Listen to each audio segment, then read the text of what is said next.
You're listening to Power Stance Gaming Podcast, the number one podcast for gaming and hobby banter, with your hosts, Jacob, Greg, and Muddy.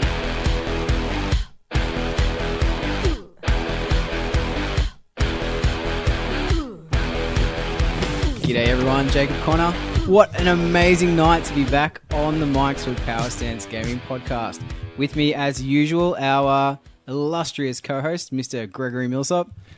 Good morning. And Mr. David Muddy Muddyman. Hey guys. And joining us tonight, Mr. Mike Hurrell. How's it going, lads? You know what, lads? I want to do a woo. I feel like doing a woo. Woo? Can I woo? You should totally woo. Yeah? Yeah, Right, of course. right. Yeah. Woo! Yes. Was that It's been too long. adequate? Yes. So good. It has been too long, and I do need to apologise. I've had real life. What a cunt. Yeah, life does that. It can't happen.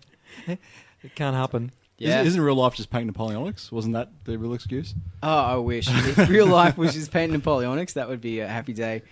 But you know what? The sad thing is, Mike, now that you've mentioned that, I spent 11 months painting those minis. We played the game, and we'll probably have a chat about that a little bit later. Yeah. But then I thought, right, I need a break. Need a break for some minis for a bit. So I was sitting on the couch last night. My daughter comes up and says, "Dad, can we paint? It's been too long." And I said, "Oh, all right. You know, it's your birthday, whatever." So, and she got some minis for her birthday, so she was very excited. Nice one. Cracked them out, got the paintbrush. She's like, "What are you going to paint, Dad?" I'm like, no, I just grabbed a mini. It was a 28mm French Grenadier. And I'm painting that, and my wife comes in and goes, "I thought you said you're gonna stop. You weren't gonna paint Napoleonics anymore." And I went, fuck. I did, you know? But it's like crack. Just kept going back. He's I hooked. saw the Prussian blue sitting there. I'm like, oh no. That's my colour. I've got to do it. So Holy crap. anyway, that's been me. So hang on, 28 mil? Yeah. What's- So so, you pulled out the Victrix? Yeah, we pulled out the Victrix. Nice. So you're going to paint 1100 28 mil? Oh, Jesus Christ, no. He will. No, I'm going to paint a course not. couple of dozen to play We gotta Chosen play- Men. Yeah. A skirmish one. Napoleonics. Of course, The yeah. problem that's is where it starts, that's though. how it starts. Yeah. Well, if I do paint an army, it's only going to be French. It's not going to be British and Of course you are. Keep Brunswicker telling yourself that. and- Yeah, of course you are. Hanoverians Yep. and all sorts. Because it's not like crack. It's not like crack. It's totally like crack. I don't know. I don't know. You might find other people might jump in on that one. Yeah. Yep. So if I don't have to paint an entire 2-player 1,000-point Yeah, armies, exactly. Yeah. Yep. Anyway, what are you lads been up to? Should we Greg, start with start? Mike or you the guest? Yeah, sure. What have I been up to? A lot of Aristaya stuff of late. Me and JT, who fellow co-host, guest, etc. Because you're a byproduct of the white noise. Yeah. Him and I What do you- both now have a white noise segment, and Yep. we've been assigned to do Aristaya segments, which is really, really cool. Because you guys are literally running the Aristia Australia Facebook page. Yeah. That was a really good decision to make. That I jumped on Facebook one day. I was like, I'll just jump on and do it, and it's actually seemed to really aid has put Aristaya in the spotlight a little bit. I think. It's put all those that are interested in Yeah. one place, so you Yeah. can actually converse. There's a little bit of community growing up, which is good, coming out of it, which is good. Like it's only got 60 or so members, but it's very active. There's always posts on there every day, so it's not like it has 60 members sitting there not doing anything. So it's really cool. Yep. There's some the New Zealander guys who have jumped on there as well because they're obviously we're essentially neighbours. Twist so, boo. Yeah, let's play some Aristaya. Hey, boo. Gives a chip. Oh, he rolled the dice. I activate the switch, bro. I want to watch the Netflix. Netflix, boo. Netflix. Come check out my dick. That's all I've been doing. We had our first Aristaya tournament on the weekend, just gone. It was really good. Oh Unfortunately, yeah. So give us a quick rundown. it was at the Warrior Lodge. The tournament itself was Pancration. Yep.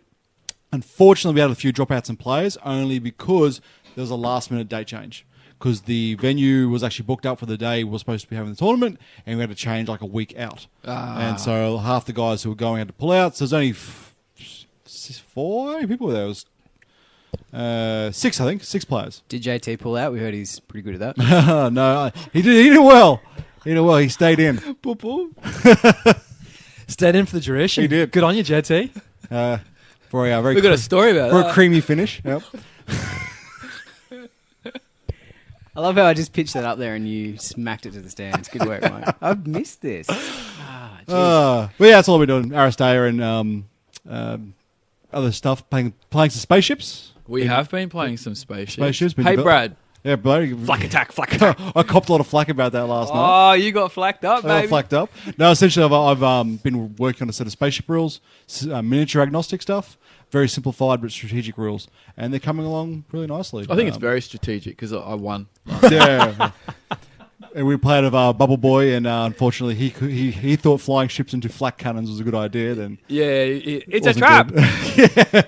Yeah. Essentially, his ships got pulled apart, but that's Yeah, right. He was learning. I burst his bubble. Is it a little bit like charging into cannons, maybe? Too Oh, soon. hang on. Oh, that's too soon. Sorry. That's It's still too raw. The wound, man. Not cannons, Uber cannons. It was an Uber cannon. It just kept driving around while my infantry skirmishers couldn't chase it. Well, if you just deployed and didn't cheat, you would have had that I had to situation. deploy it where my commander had me. We'll use the term deploy loosely, I think. Deep strike, I think, is the more appropriate. The deep striking, the polyonics behind Bro, it. they were hiding in the wheat fields. And I'll tell you what, your estimation of inches is way out, buddy. Way out. I used it to my advantage. You're about six. We're talking to the ladies. No. Well, about 6 inches away from them cannons. Oh, it's about 6 inches. I can't wait to talk about that. Oh, that was good fun. Yeah, that was me. Sorry, just having a drink of tea there. That's why we looked at you. Yeah. It's No, your turn. So I've been playing some Aristea as well. good call. Getting into it. So Mike and me had a game there, 2 weeks ago? Yeah, about that. Yep. Yeah. It's Well, been a while too. something. So like, Oh, have we maybe even- last week. You played over at the Bruce Manors as well, right? Yep. Played there too. So Yeah. keen for more, loving it. I bought some expansions from that really cool bloke. Owns a shop in Burpengary. What's his name? Oh, some some- squeezer. It's like davesgames.com.au. Yeah. davesgame.com.au. He's just such a squeezer. Bro. So he was, really. How's the jingle go? Come get your games, davesgames.com.au. I'm gonna use that. Yep. Sound grab. Yeah, so stoked about getting the expansions. So after the show, I might just check out what's Oh on yeah, the shelves. Yeah, yep. Oh, good. You know? In Yep. fact, I'm surprised we got into this so quick. Normally, listeners, what happens is when we get to the Nolan studio, there's a bit of Yeah. chat beforehand, and normally what happens is Dave just walks away to the corner of the room, leaves us chatting, and before we know it, we're perusing his shelves, and It's- then we're picking stuff off the shelves, and It's before we know it, like we've bought stuff. seagulls when the chips come out at the beach. It's no accident. It's no accident he's put the Aristea stuff literally at arm's reach of the table of us. I have put that there for a reason. I'm gonna- market research suggested that was the place. He's done good.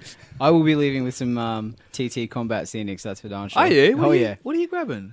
Lots. Oh, okay. Containers. Maybe. Is it? You and your containers. You can never have enough Can containers. never have too many You can containers. never have enough containers. Jacob, All right. you have to contain yourself, buddy. Oh, boo boo. you Haven't missed those puns, Mike. Woo! You can ship that. Oh my god. And then Delta 10 Delta 10. dropped on Tuesday, and this is Friday, so 3 days ago. Yeah. So we're in the third day at the moment. So And where are you at? We're at as of now? 75% funded. So In stoked. 2 days. 3 days. 3 days. Okay. Yep. Yep. So That's pretty good, right?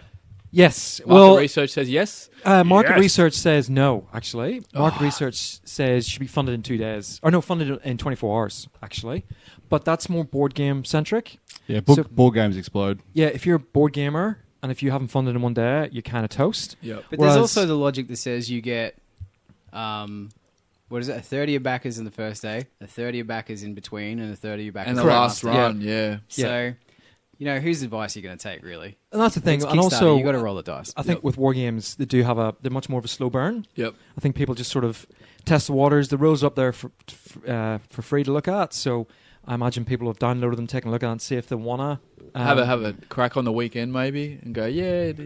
yeah, or have a punt. At least read them. Watch a couple Yeah. of the videos you've Yep. been putting up. Totally. So anyway, Nice so, work on the videos. Thanks. We're going to have a good deep dive into the Kickstarter and the game itself. a yeah. little bit So later. might just leave it there. But yeah, look, it's all positive. So pretty stuff, man. Pretty stoked. Yeah, Riding the roller coaster. absolutely. It's hellish.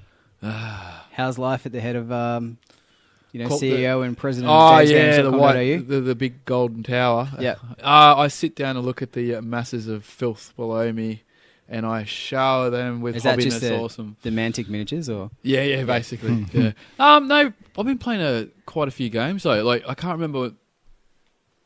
There's been heaps. Realistically, Horizon Wars.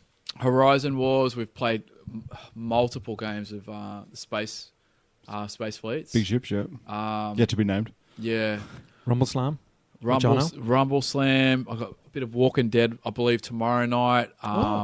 Yeah. don't forget the Cowboys. Oh, Cowboys. That's right. Cowboys. And we're going to be jumping into the campaign. Yeah, as soon as the next, soon as the minis rock up. Yep. So that that probably should be next week. Yeah. Were they resin or metal? Resin, buddy. Oh, even better. And we got a map. We got a map for that. Got a map. We've got a map, so you know we're on a winner. Yep. Although that said, last days that also did have a map. So It did. just say It did. A poorly designed one. it. No, we'll post up some updates of the campaign as that rolls out.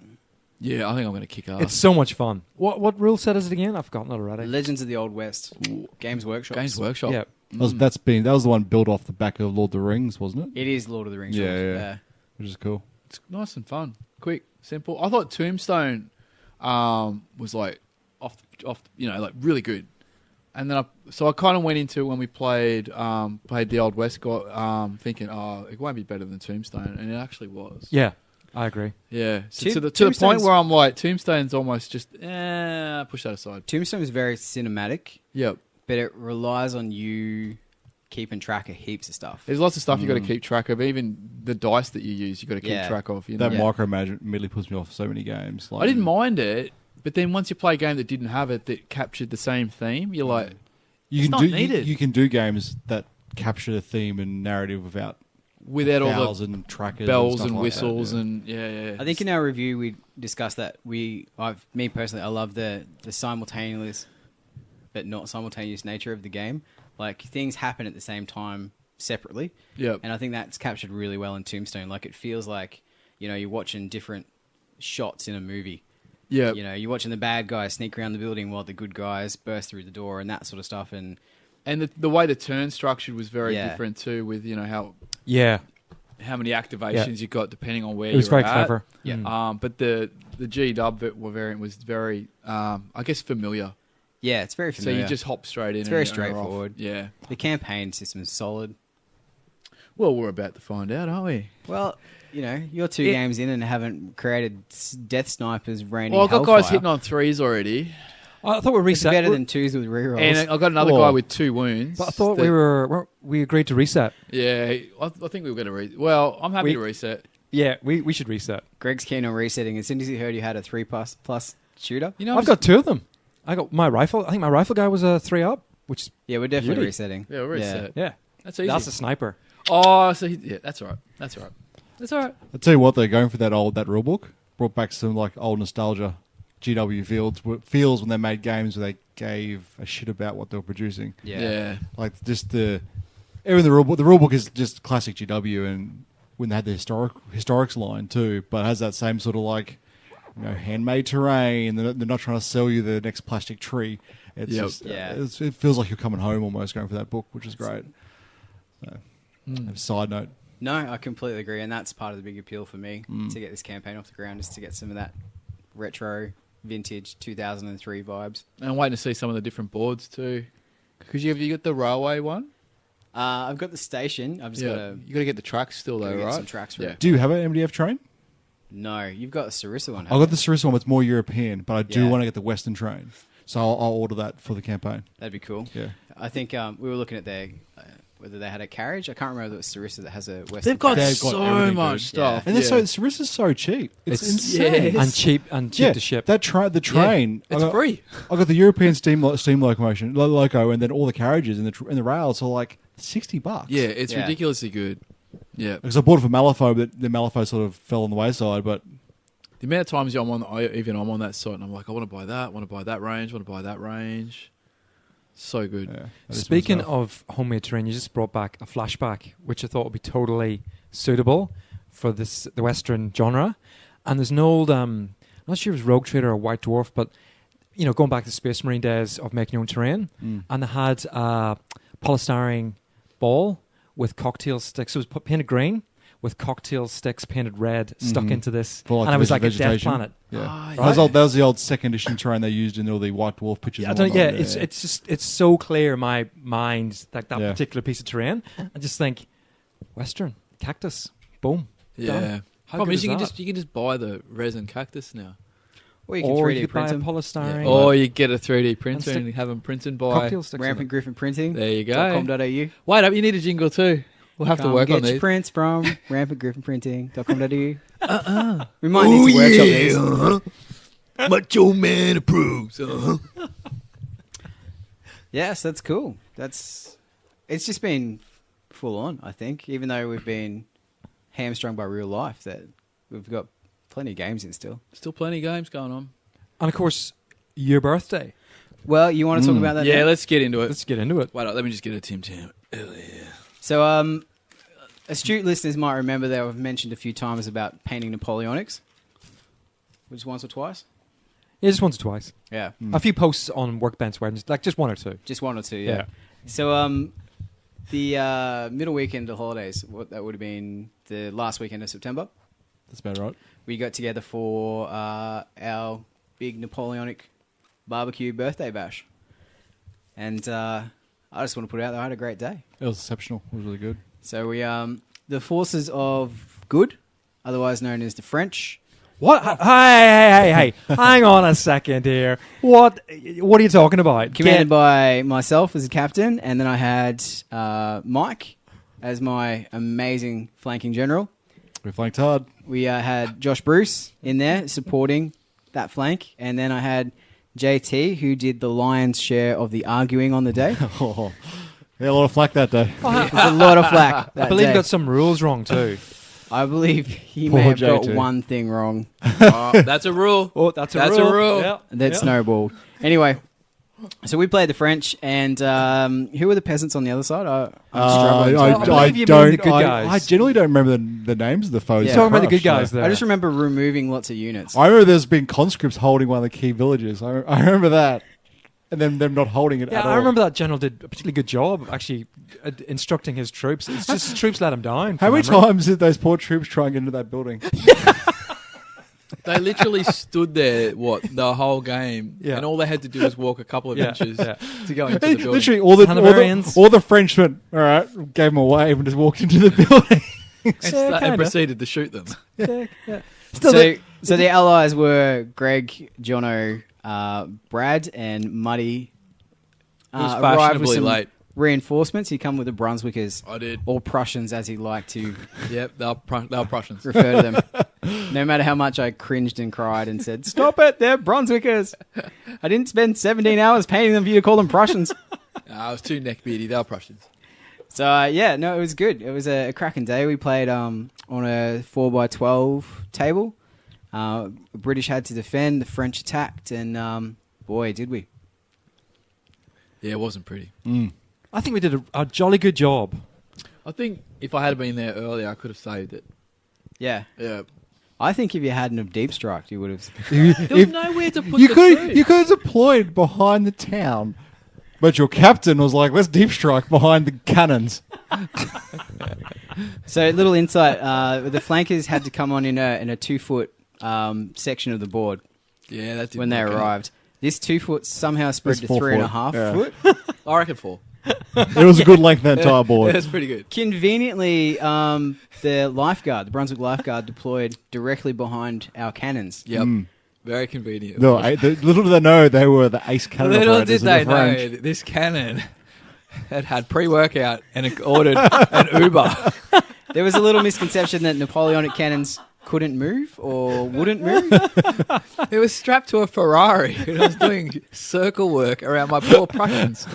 Yeah, if you got a problem with the rules, go talk to Jervis and Rick, all right? I might have to. Anyway, how does canister shot go at close range? Yeah, it wasn't so good.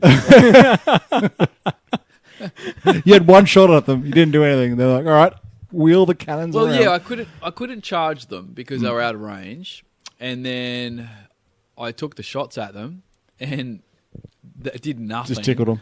And then this cannon proceeded to do circle work around my unit while my guys stood there and got shot to pieces by a cannon.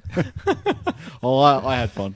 Oh, yeah, I know you did. Yeah. While my commander had his men in a parade ground while the French were completely surrounding him and shooting at them, and they stood there getting dress inspected. He rocked up. He didn't know where he was. He was at a place. He was confused where he had to go. It was Which building are we going in?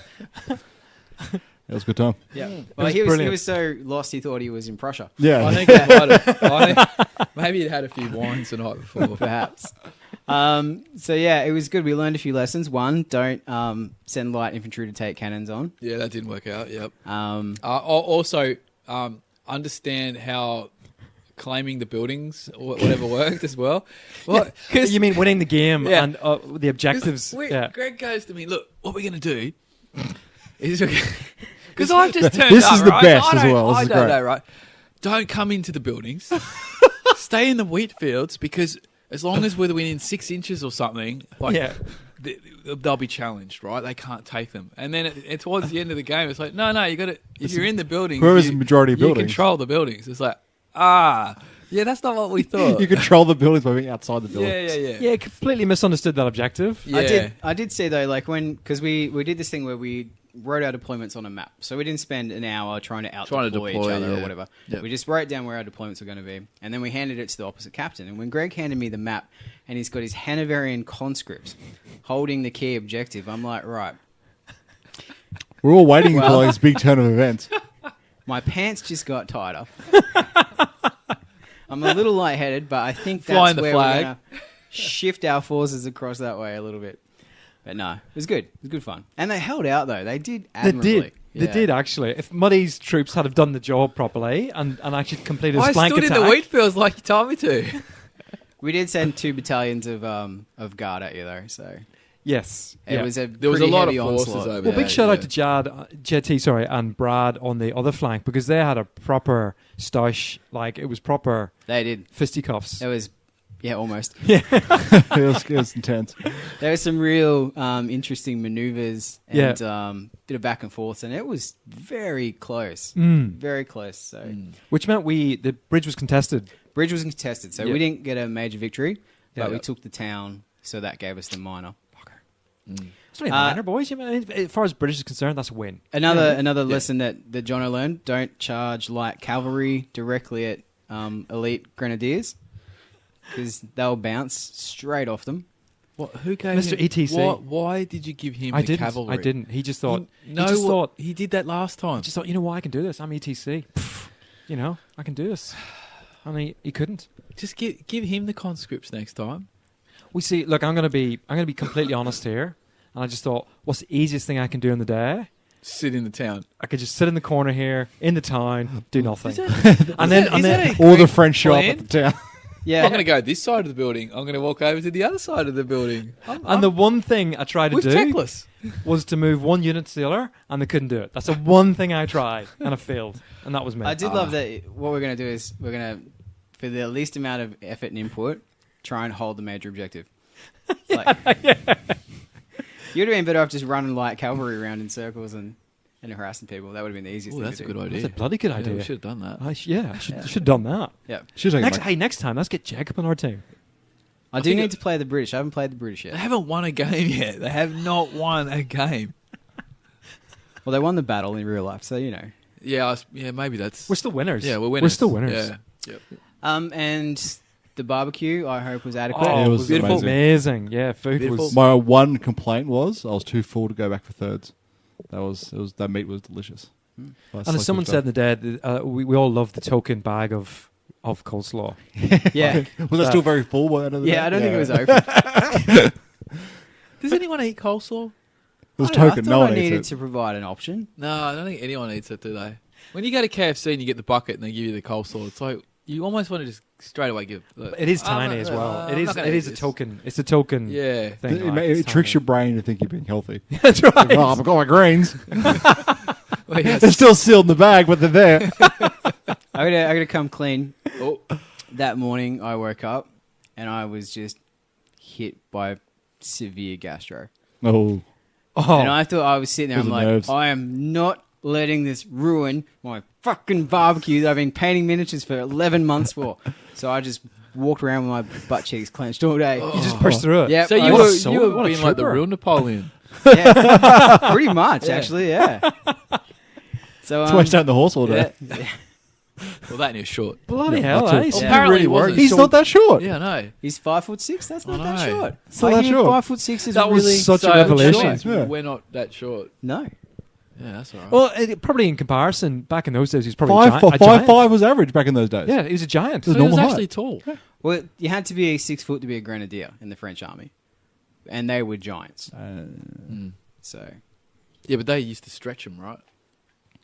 I don't know. They might have. And then they wore the 2 foot bearskins. Oh, yeah, but enough. Yeah. Well, how big's that hat? Well, that's the other thing. I have to say thanks for my presents. That's freaking huge. Yeah, you may have seen if you've seen my Facebook pic on profile pic. I've updated it to be the amazing portrait of Jacques Napoleon. Oh, nice. Yuck. Thank you, Josh Bruce from Inkbite. Amazing effort there. It's so good. And Makes and you yeah, jealous, doesn't it? You're like, God, I wish I could do that. the lads got me a French shaker, which is massive and heavy, but It's a looks big freaking friggin' hat. amazing. It's a big freaking hat, it is. Yeah. Not a baseball cap. Actually, you wouldn't want to do that if you're busking, right? Hey, because you'd never feel Oh, it. yeah. It's freaking huge. Get And sore, the sore brain would ears. get dirty on the ground, man. Yeah, it would, wouldn't Seriously. it? Yeah. You know what? Just hang on. You just said something there. Are you going busking? I shouldn't say. I shouldn't say this, but I Yeah, will. you should. Right.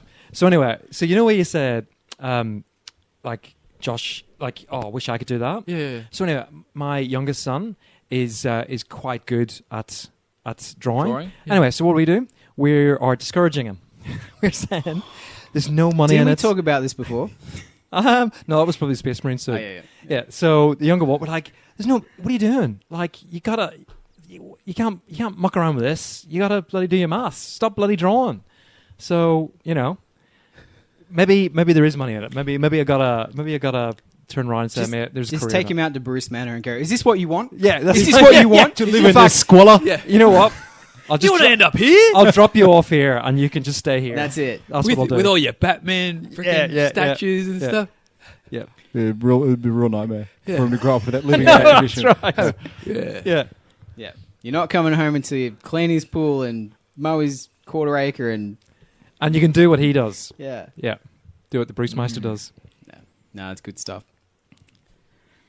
Yeah. So all in all, I had Good a day. fantastic day, and it was nice. It was a belter. Mm. It was such a fun day. 2 days later, when I could get off the toilet to get out of the garage and put everything away. He had his own Napoleonic War. Yeah. And then I had that driving incident on the way back. What? Where the ice addicts were going down, Oh, the wrong allegedly, way. ice addicts. Allegedly. Going down the wrong way of the motorway at 100 k's an hour. Mental. And Yeah. then stopped near your house. Yeah, crazy. Oh, late for an appointment. Yeah. What Pulling happened? up for a bit of a barbecue. Yeah. What was this? They thought if Carlos doesn't get his shit on time, man. He's going to fucking kill us, man. Yeah, so no, that was crazy. Full ride gear, wasn't it? Yeah, So cops had full right what gear happened? and stuff. I completely missed this. What happened? It ended up near my joint. What, And- like a police chase off the highway? Yeah. Oh, really? And so driving around, the cops had like full riot gear, Shit. and they had their little mobile command at the Lutheran school. And Did you shit, walk so- out with your hands tucked into your jacket? Yeah. With your Well, you Napoleonic hat on? Yeah, go on. Hey, what is going on here? Stand aside. I'll just take command now. Thank you very much. Not under control. Where's my horse? Yeah. You can No, use my not- leadership. Yeah, he's got good leadership too. You get a reroll with it. yeah. Thought you're bigger in real life. Yeah. You should have got those. You should have got those crack addicts to fucking guard the town. They would have done a more professional job. They were too busy driving the cannon round. Oh, that's where they were. But big shout out to the guys. Like, it wouldn't have been anywhere near as good a day if we hadn't have had the crew there. So that was fantastic. It was Absolute pleasure, man. Yeah, so great no, just it to was bring it to brilliant. life. A lot of fun. Well Yeah. done, you. Like, just to fill the listeners in, because you didn't talk about the actual The effort. setup. Well, so 11 months of Cards. painting, 1,100 models, Yep. unbelievable terrain, and the cards. You did unit cards for each. So basically, a unit was 6 stands, Yeah. roughly. Yeah, roughly. And you did a unit card for each unit, which had all the stats on it and a little bit of fluff at the bottom for everything, and including the commanders. It was a phenomenal piece of work. well, you Muppets were never going to remember the rules. No chance. No, and you took that It'd into be, account. Jacob, what are these guys doing again? Jacob. That was So, excellent. no, that was fun. And doing that stuff was a break from painting, honestly. So, but I did I know it was a big painting project as well, but just the history and the research as well. That's what really sucked me into it. So, I'm not a modeler or a painter by any stretch, but I am a history buff. So, Yep. that's what really drew me into the project. So it's going to be like a once a year, once a 6 month thing? Yeah, we'll do it again. I didn't paint 1,100 minis. Yeah, no. no. It's good that if it's a bit, I think the big games are the ones where it's up. Yeah, Yeah. but we'll Lot definitely of fun. space them out Yeah. because Yep. I can't afford to buy you guys that much meat more than every 6 months as well. Yeah. Good on you, Big Mike. No, I'm sorry. You know he had no food left to feed the fucking family with the Well, next yeah, day. that's the risk he took. Nothing makes Muddy happier than a big lump of meat in his mouth. It was very cute though. I had Josh Bruce come up to me at one stage and say, true.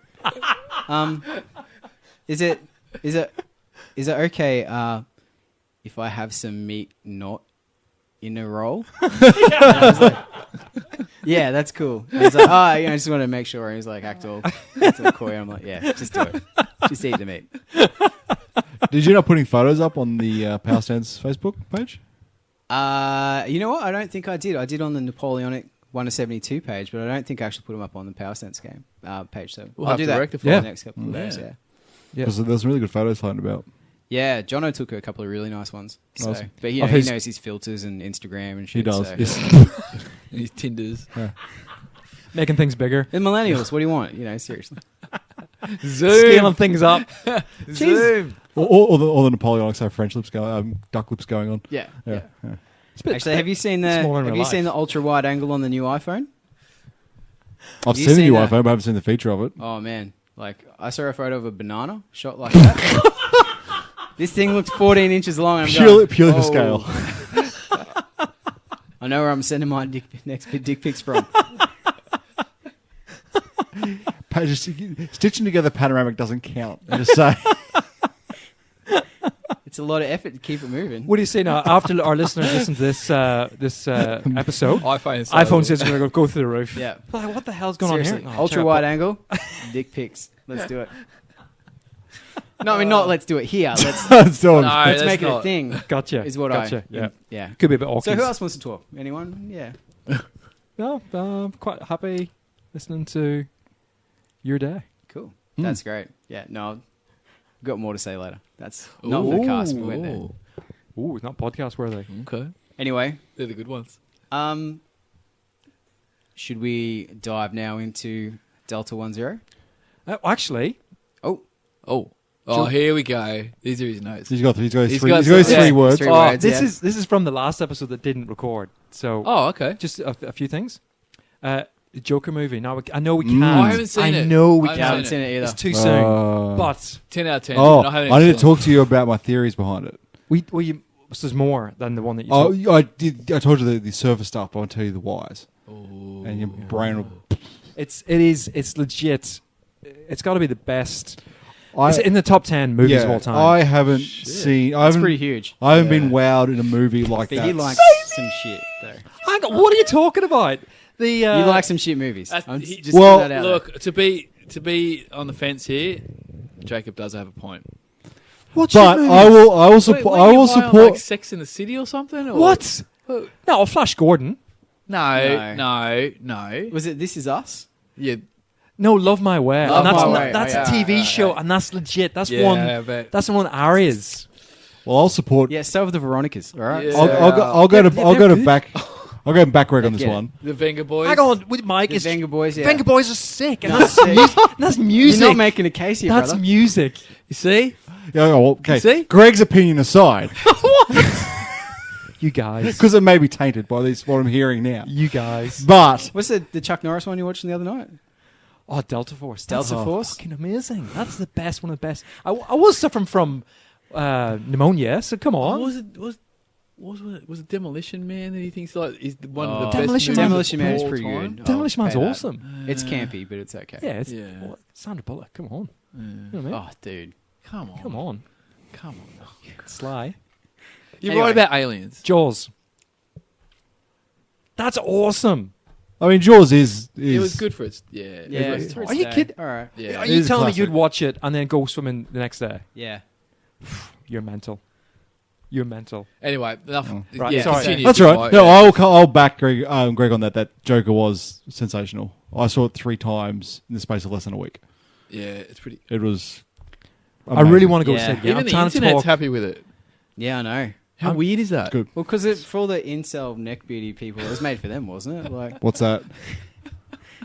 they're fine. But Oh, even fine. the internet likes Here's a it. superhero or supervillain that, even the people that have to, jack it to hentai can get on Oh board yeah, with. baby. It's a dead set roller coaster where good. you just it makes you feel it's really unsettling. The thing is, you don't realize if you went in there, if you just dropped into the cinema and not knowing what it was, you wouldn't even know it was a DC movie until the last 10% of it. So Yeah. it's good, is what you're telling me. Well, yeah. Good. Well, it's not super. Yeah, it's Not to at me, all super stuff. It's more yeah. like a. It's what they've DC done a- movies should be like. Yeah, almost that Netflix angle where they darken it, dirtier, and it's Oh, not so absolutely. superhero-y. More Totally. Yeah. More average. It's got that sort of more grungy feel to it, Yeah. and it feels like a Scorsese film as well. Yeah. The It's- cinematography yeah.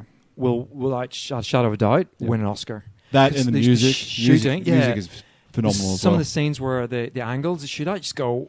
You're immediately your brain's just going overdrive, going, oh, this means this, and it could mean that, and it could mean this, and it could Yeah. mean that. It's the mental. thing is, it's one of those movies too where you can walk out of it and talk to your friends about what you've just seen, have 3 different opinions, and none of them be right or wrong. Yeah. Because it's everything about it. There is just so many layers to it. So here's a question for you. I know we can't talk about the Joker specifically, like scenes, but here's a question for the 3 of you, right? Yes. Actually, so we've got the Joker, and it's great. It's 10 out of 10. Who would you do a next like R-rated Like or on the MA same sort of 15? on the same sort vein. of same sort of caricature movie. Who'd be your next one? You think? I think you could probably deep dive and find something really interesting. Trying to think, like in DC still. Yeah, DC. Yeah. I don't know. I think I would like to go to like a real far-fetched one, and sort of like maybe like something like Scarecrow. Ooh. And go for a more, or even Mr. Freeze, and Yeah. he's got he's doing all this evil to save his wife essentially. Yeah. And you could do a really powerful story behind that. Yeah. But the thing is, what I'm worried about now is they've gotten a taste for this realistic superhero film. I hate to call it a superhero film because it's not at all. It's not at all, no. Superhero film. It takes place in a superhero universe, maybe. Yeah. But I'm worried that they're going to try emulate that again, and they're going to fail. They're going to try and get the same tones and same style, but then have a hollow effort from it. That's what I'm concerned about. But if they can produce the same quality again, but with another character, then I'm all for it. Well, sorry, before I ask the same question to you two, interestingly, that Empire magazine, you would have read that, where the director wanted to have that as a franchise, have its own thing, and he wanted to be a part of it. So if that same director was involved in that whole series, well, then I think you would have that. Exactly. I think you'd have that At continuity. least the same producers and the same Yeah. sort of team anyway. Yeah. Then yeah, great. But yeah, Mr. Freeze, or even actually, I want to think of it, we've had a villain. I like to do a good guy, but a good guy who's not so in the Good. spotlight. You Huntress. want the second. You want the second one, the second tier.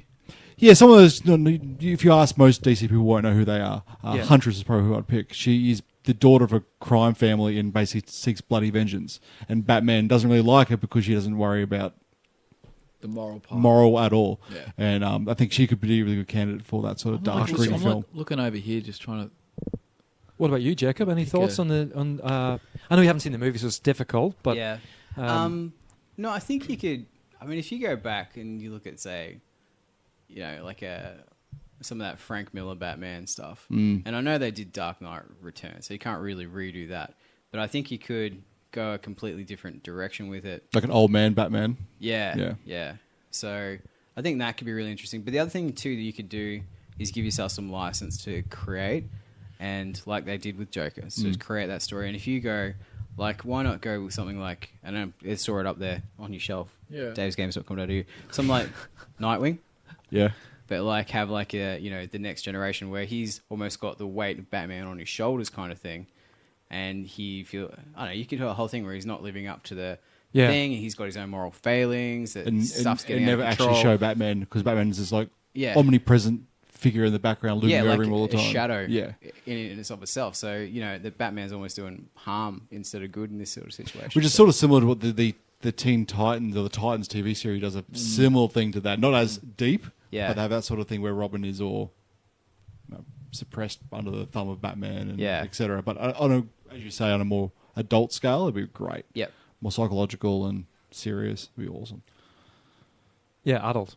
Anyway, If you're going to go the Batman way, I'd like, if they were going to do a proper movie rather than an animated one. I know one that I liked was where Batman, he's quite older and he goes and takes on the mutants. There's all these, they're all mutants. You ever seen that one? Oh, sure. Yeah, if you ever see that one, I liked that one. The city's just overrun with all these like mutant people. zombies. Nah, but it's almost like a bit of a gang at that point. Though. But he has to come back and try and beat up to take out the leader of them and stuff. Yeah, but he's quite older. That or the Court of Owls.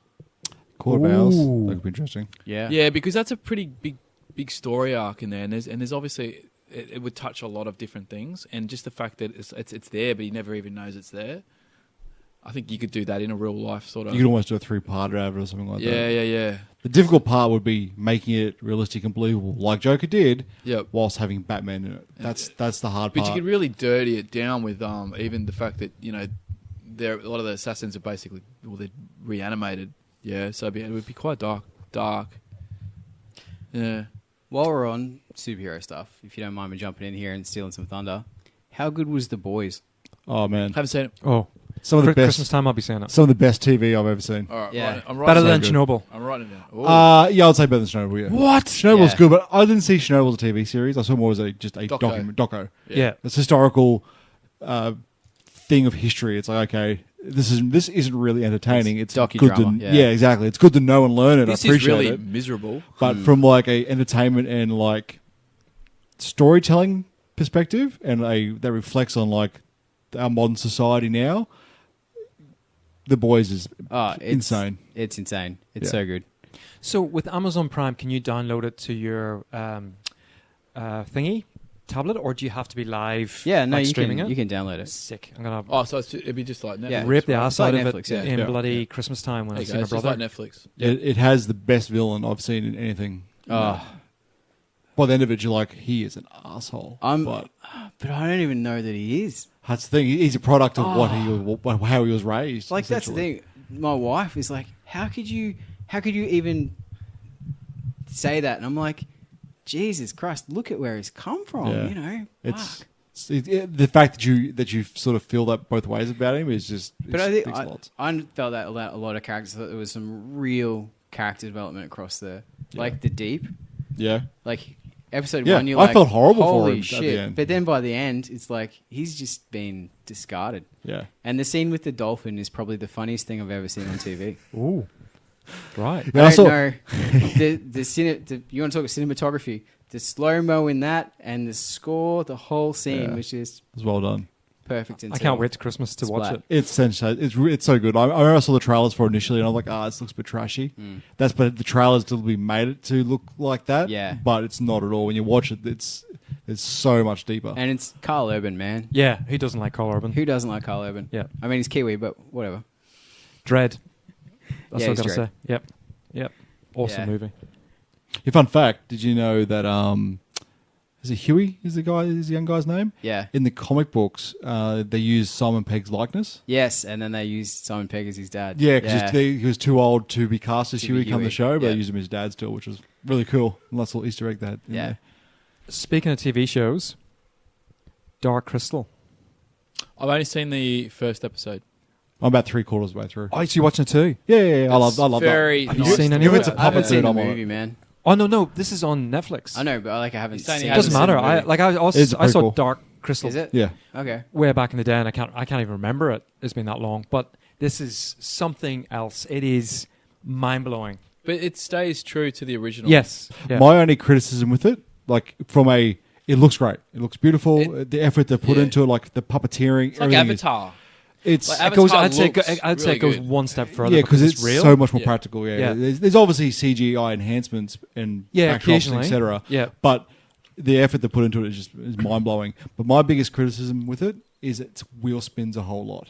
There's episodes where nothing happens until the last 10 or so minutes. Yeah. And for me, that just kind of bores me a little bit when I'm watching Yeah. it because nothing's wrong with it. It's not bad content. Every episode is good, but you can tell when it's just doing nothing. I think it does it a lot. The middle episodes are a bit like that. Yeah. As you get towards the final three, I think it I'm ramps up. Yeah, I'm around episodes 5 and 6. I think where I'm at. There, the I found out I was they like just almost dragging falling on. asleep Yeah. during that couple of those middle ones, and then it gets wicked. Like we're watching with the kids, and the kids are like, it's borderline, like not for the kids. Well, the original Right. Dark Crystal movie is very borderline as well. Like Yeah. those old Jim Henson movies always were. Like the kid, like your youngest one, it was sort of watching going, like you'd see his mixed emotions because one of the main characters in the first episode dies, like boom, and dies a horrific death as well. Like when you saw it, she gets her essence removed. Oh, yeah.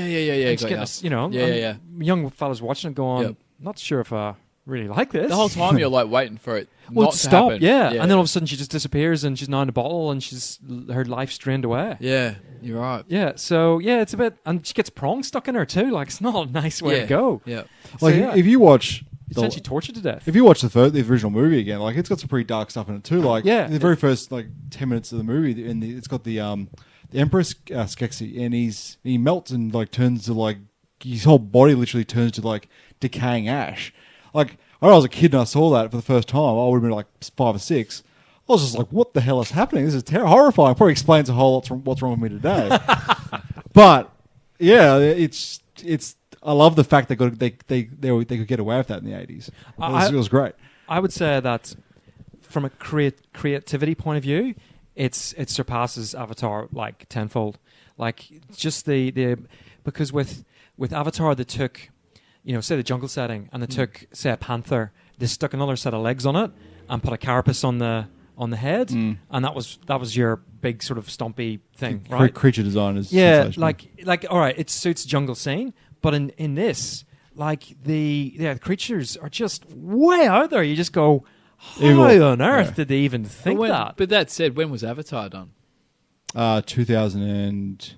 Been 10 years ago. Yeah, 10 years ago. Thereabouts. 2009. It was So just I before remember when I started first saw Avatar, I was like, whoa. Don't get me wrong, it is Beautiful. But I do think this Just beautiful to surpasses it. look at. Yeah. Again, particularly because it's not created by computers; it's all Yeah. pretty much handmade. Yeah. Anyway, I you was gotta watch. impressed. I was It's impressed. incredible. Yeah, we'll check it out for sure. I think Jerry would love it. I think you will too. But I think it's Yeah, brilliant. it's just as I said, neither of us have seen the first movie, so we're like, yeah, yeah, definitely recommend it. cool. So, all right, what else you got on your little list there? Oh, it was a gripe about drivers in the fast lane that we talked about last time. Okay. If you're driving the fast lane, just bloody, you got to do over 100, otherwise get the hell out of my way. That's all I'm saying. So, what one is the fast lane? I've never seen a sign that says fast lane. It's the overtaking lane is the fast lane. That's because you're supposed to overtake. You don't go into it and then not overtake. or go into it and go 80. That's the worst. It's actually in the road rules that you must overtake when you're in the overtaking lane. Not, well, let's just pull into it and we're going to cruise at exactly the same speed as the people in the middle lane. Or less. Because you're going to get me up your That's ass, the worst. flashing my lights. I won't hit the horn, I'll flash my lights, and I won't drive up really close to your bumper. I'll just flash my lights until you move over. No, I'll just slow down. Well, then I'll go in the inside lane and I'll undertake you. So, anyway, that's my gripe over. That's my public Done. announcement. Do we have some sports news? Yeah, no. I'm fairly certain. Dave, is there I any thought- sports news? Maybe we should cut to the wide world of sports. Yep. I have to get the promo for that now, won't I? Yeah. Download that. All right, good job. So, Maxi, Oh, wait, give me a sec. What have you wrote on your bloody? What have you wrote? Well, talking about sport, we got rugby on tomorrow in the World Cup. yes. England versus Australia. Woo, we're gonna get smashed. Ireland against New Zealand. You're going to get smashed. We're going to get smashed. So our two teams are going to go out, right? Yep. Yeah, we're going skis. So, like, Wallabies will put up a good showing. Yep. But what will happen is they'll have a stupid error in the 70th minute. England will score a try, and we'll only have ourselves to blame. Does England score tries? Don't they usually just kick field goals and stuff? Yeah, kind of. Yeah. Yeah. Or they give it the big dudes and just rumble. That's the difference between the northern hemisphere and the southern hemisphere style of game, right? no, Rugby. not quite. No. We tend to throw. I think the ball with around more. what's his name, Johnny Sexton? Sexton. Is that it?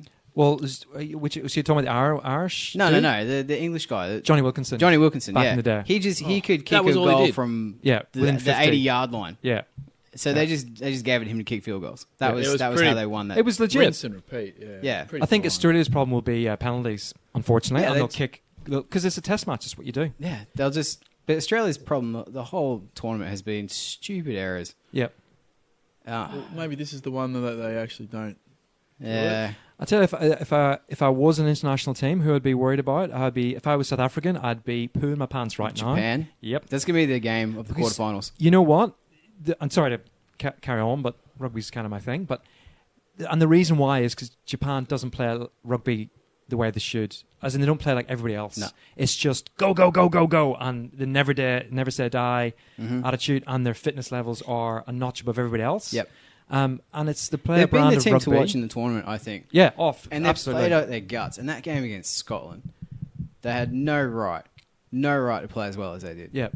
And it was just beautiful to watch. And for people to say, oh, it's what a surprise, then they haven't been watching rugby for, as long as I have. Yeah. Because the past 2 World Cups, they have been getting much better and better Mhm. exponentially until this. And I think it's great for the competition. Yeah. That's going to be a belter on Sunday. I hope it's a bit of a push for the other teams to start working on their fitness. The Japanese players will run all day. Well, I would hope that the Japanese team has now put their hand up to say, let's join the rugby championship. Yeah, the championship. Yeah. That'd be great for them. What about the cricket, Muddy? Oh no, I thought we should cut the Greg. What are you talking about? What cricket? We haven't talked about the Ashes since. Well, I have no idea what you're talking You about. usually like to talk about the. Don't know what you're talking about. Doesn't he want to? Yeah, normally he wants to. Yeah. Oh yeah. There I was don't know. some I proper honestly- bets Oh about- yes, Australia, green and gold. Fuck off, you're out. Yes, he's got him. So you see, like I said this last time, you see the way your mouth's moving? I honestly can't hear what you're saying. I just honestly can't hear it. We're obviously not going to get a report from our sports I commentator. don't think so. Obviously, What was it? Your beer? Was it the beer snake that you went viral? Oh, hang on. Are you talking about was that at England the winning the cricket? World Cup? Did you say Was that the England cricket? won the World Cup? Is that what you said? Eh? I can't hear. England World won the World Cup. Cup. But it's the Ashes that's the most important. No, but England won the World Cup. I remember a conversation on this very podcast where you're like, one-day matches mean shit. It's all about the Ashes. Yeah, you'll have to play it back I'm to me. I don't going to remember find that. it. We'll find it. I don't We'll find it, remember mate. Don't Well, worry it's about lucky I don't it. We listen got to nothing the better show. to do. It's lucky I don't listen to the show. Lucky I don't listen to the show. So Well, it's- you put a call out to listeners and say if you can find that, please Yeah. post the timestamp. Yep. Yeah, we'll send you an Australia Ashes winner 2019 baseball cap. Don't listen to the show. So I don't know what you're saying, Mike. Don't know what you're saying. Have you got those sisters yet? Well, what happened to Titanicus? Oh, Titanicus. If only. Actually, birthday's coming up. Okay. Yeah. Just wait till they bring back Epic, mate. That was always the plan. Oh yeah, that's a good Yeah, point. yeah. Yeah. Got- They're dribbling it Sorry in. for They've got Titanicus, they've got Aeronautica or whatever it is now. Actually, we don't need Epic though anymore, do we? That's right. Because we got Horizon Wars. Yeah. Yeah. Which are we reviewing this episode? Not sure. I got plenty of bourbon, so go nuts. I'm up for it. Yeah, well, yeah, I'm not. Well, you did just segue into it, so Oh. missed opportunity not to do it. Well, let's do it. There you go. You're listening to Power Stance Gaming Podcast. Time for a Power Stance game review.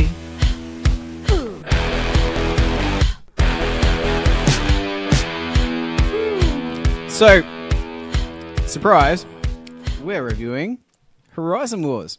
Horizon Wars. So who's got the details for myself? Who I'm going to be pretty open about this. I haven't had a chance to have a game yet. I've watched a game while I was playing Fallout. No, I wasn't playing Fallout. I was losing terribly to Josh with Fallout miniatures in front of me. And You I were was there. Probably more interested in your game after my paladin went miss, miss, miss, miss, miss, miss, miss, miss, miss. Fucking No, Gatling one of them laser my hit. arsehole. One hit though, but he saved, Oh, I saved it, yeah. yeah. Fucking hell. And me and Mike punched out what? There's two games of Horizon Wars. While they made that dice roll. Yeah. Man, I saw one of our one of the clubs in the area had a game of Fallout that went up on Facebook. And I saw that picture. There was a paladin with a Gatling laser in the middle of the board Oof. and no terrain. Oof. Zero alternative. And I went, Jesus Christ, he's the happiest paladin ever. GG. yeah. So we got to find that link and direct him to davesgames.com.au for Get some some shipping actual containers. terrain, yeah. Kind of helps with that game. It definitely helps that game. Does the game state in the preamble that you should have this much terrain? Yeah, a little bit. Yeah. that's good. Yeah. Because I think a lot of players tend to not factor that in and go, Well, "Well, when I'm you- being killed by everything." As well, you need When you things buy to the block box, it my only sight. comes with it doesn't come with any. Oh, shit. You've got to buy the Red Rocket Garage, right. but that's just like a big chunk that sits in the middle. And if There's you're no not scatter. playing with that, Yeah. there's not much. So Maybe it was a 70-30. You ever thought about that? Might have been a 70-30. that was a 99-1 with a Gatling laser paladin with no terrain. You'd have been the one. Yeah, I was. Yeah, It's like the Star Wars Legion box sets come with 6 barricades. yeah. All right, enjoy your dying everything. To be from fair, guns. it does say buy another 6 boxes. It does say that. It does say that. I think that. But I the think they've barricades still aren't enough. I think you they've just need bumped- line of sight blocking features. I think they've just bumped it up to 16 boxes. It was a misprint. If you glue your barricades on top of one another to make a wall, you possibly have enough terrain then. Yeah, that's exactly the article it says. Oh, okay. Anyway, Horizon Wars. Horizon War. Who has the details for me? Well, I'll chuck out the points and you can. I can tell answer. you. Yep. I think it was Rob Jenkins from memory. Robert Jenkins. Robbie Jenkins, something yeah. like that. Osprey. Nice one. And released. 2016. Nice one. I don't know that We're on one. a roll here. A number of players. Two Two out of the plus. box, but whatever. Two plus. Expansions.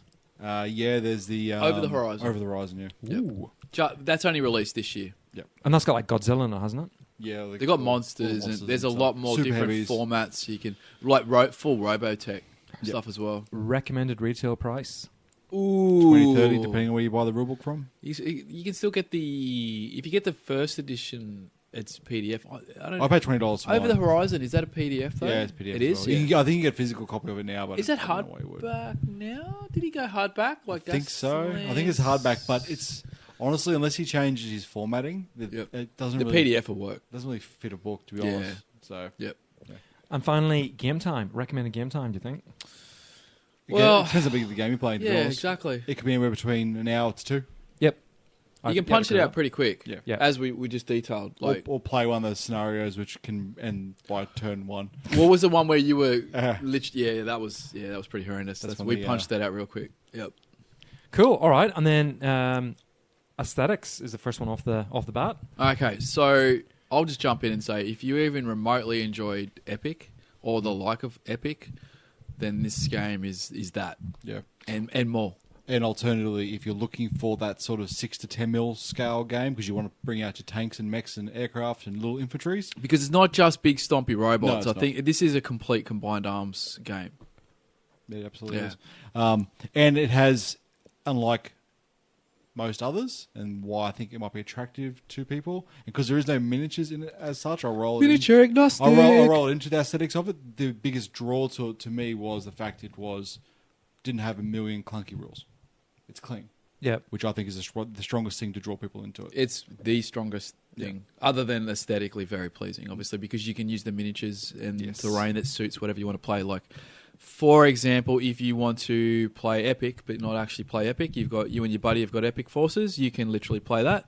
Or if you want to mix and match with a whole bunch of other things, Yeah. hell, like we just said, I think you said, Greg, you can have a big stompy dinosaur with some lasers attached to its freaking forehead. You can get some. You can go for it. You can get some. Full Robotech, Yeah, you can get Mech Warrior. BR on BattleTech stuff as my default. Yeah, yep. You can get some. Dig around for those that miniature game that was around for a little while before the company went bust. That did the Spartan Games. Dystopian? No. The Dystopian Wars? No. it's got the War of the Worlds Martian tripods versus all the World War One tech. Ooh. Oh yeah. All Quiet on the Martian Front or something like that. Yeah. It's something like that, but really nice miniatures. And Yeah. I've always loved War of the World, so getting some Martian tripods Yep. to make a force out of Oh, would that'd be awesome cool. for this too. Yeah. Yeah.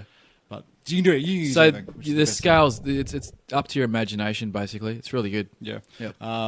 So the other strongest aspect there is the fact is if your mate has Epic and you have BattleTech, you can both play the same game, Yep. which is really cool. So you don't have to go and buy new collections. You just crack out your old models, which is awesome. Which is what we've been doing.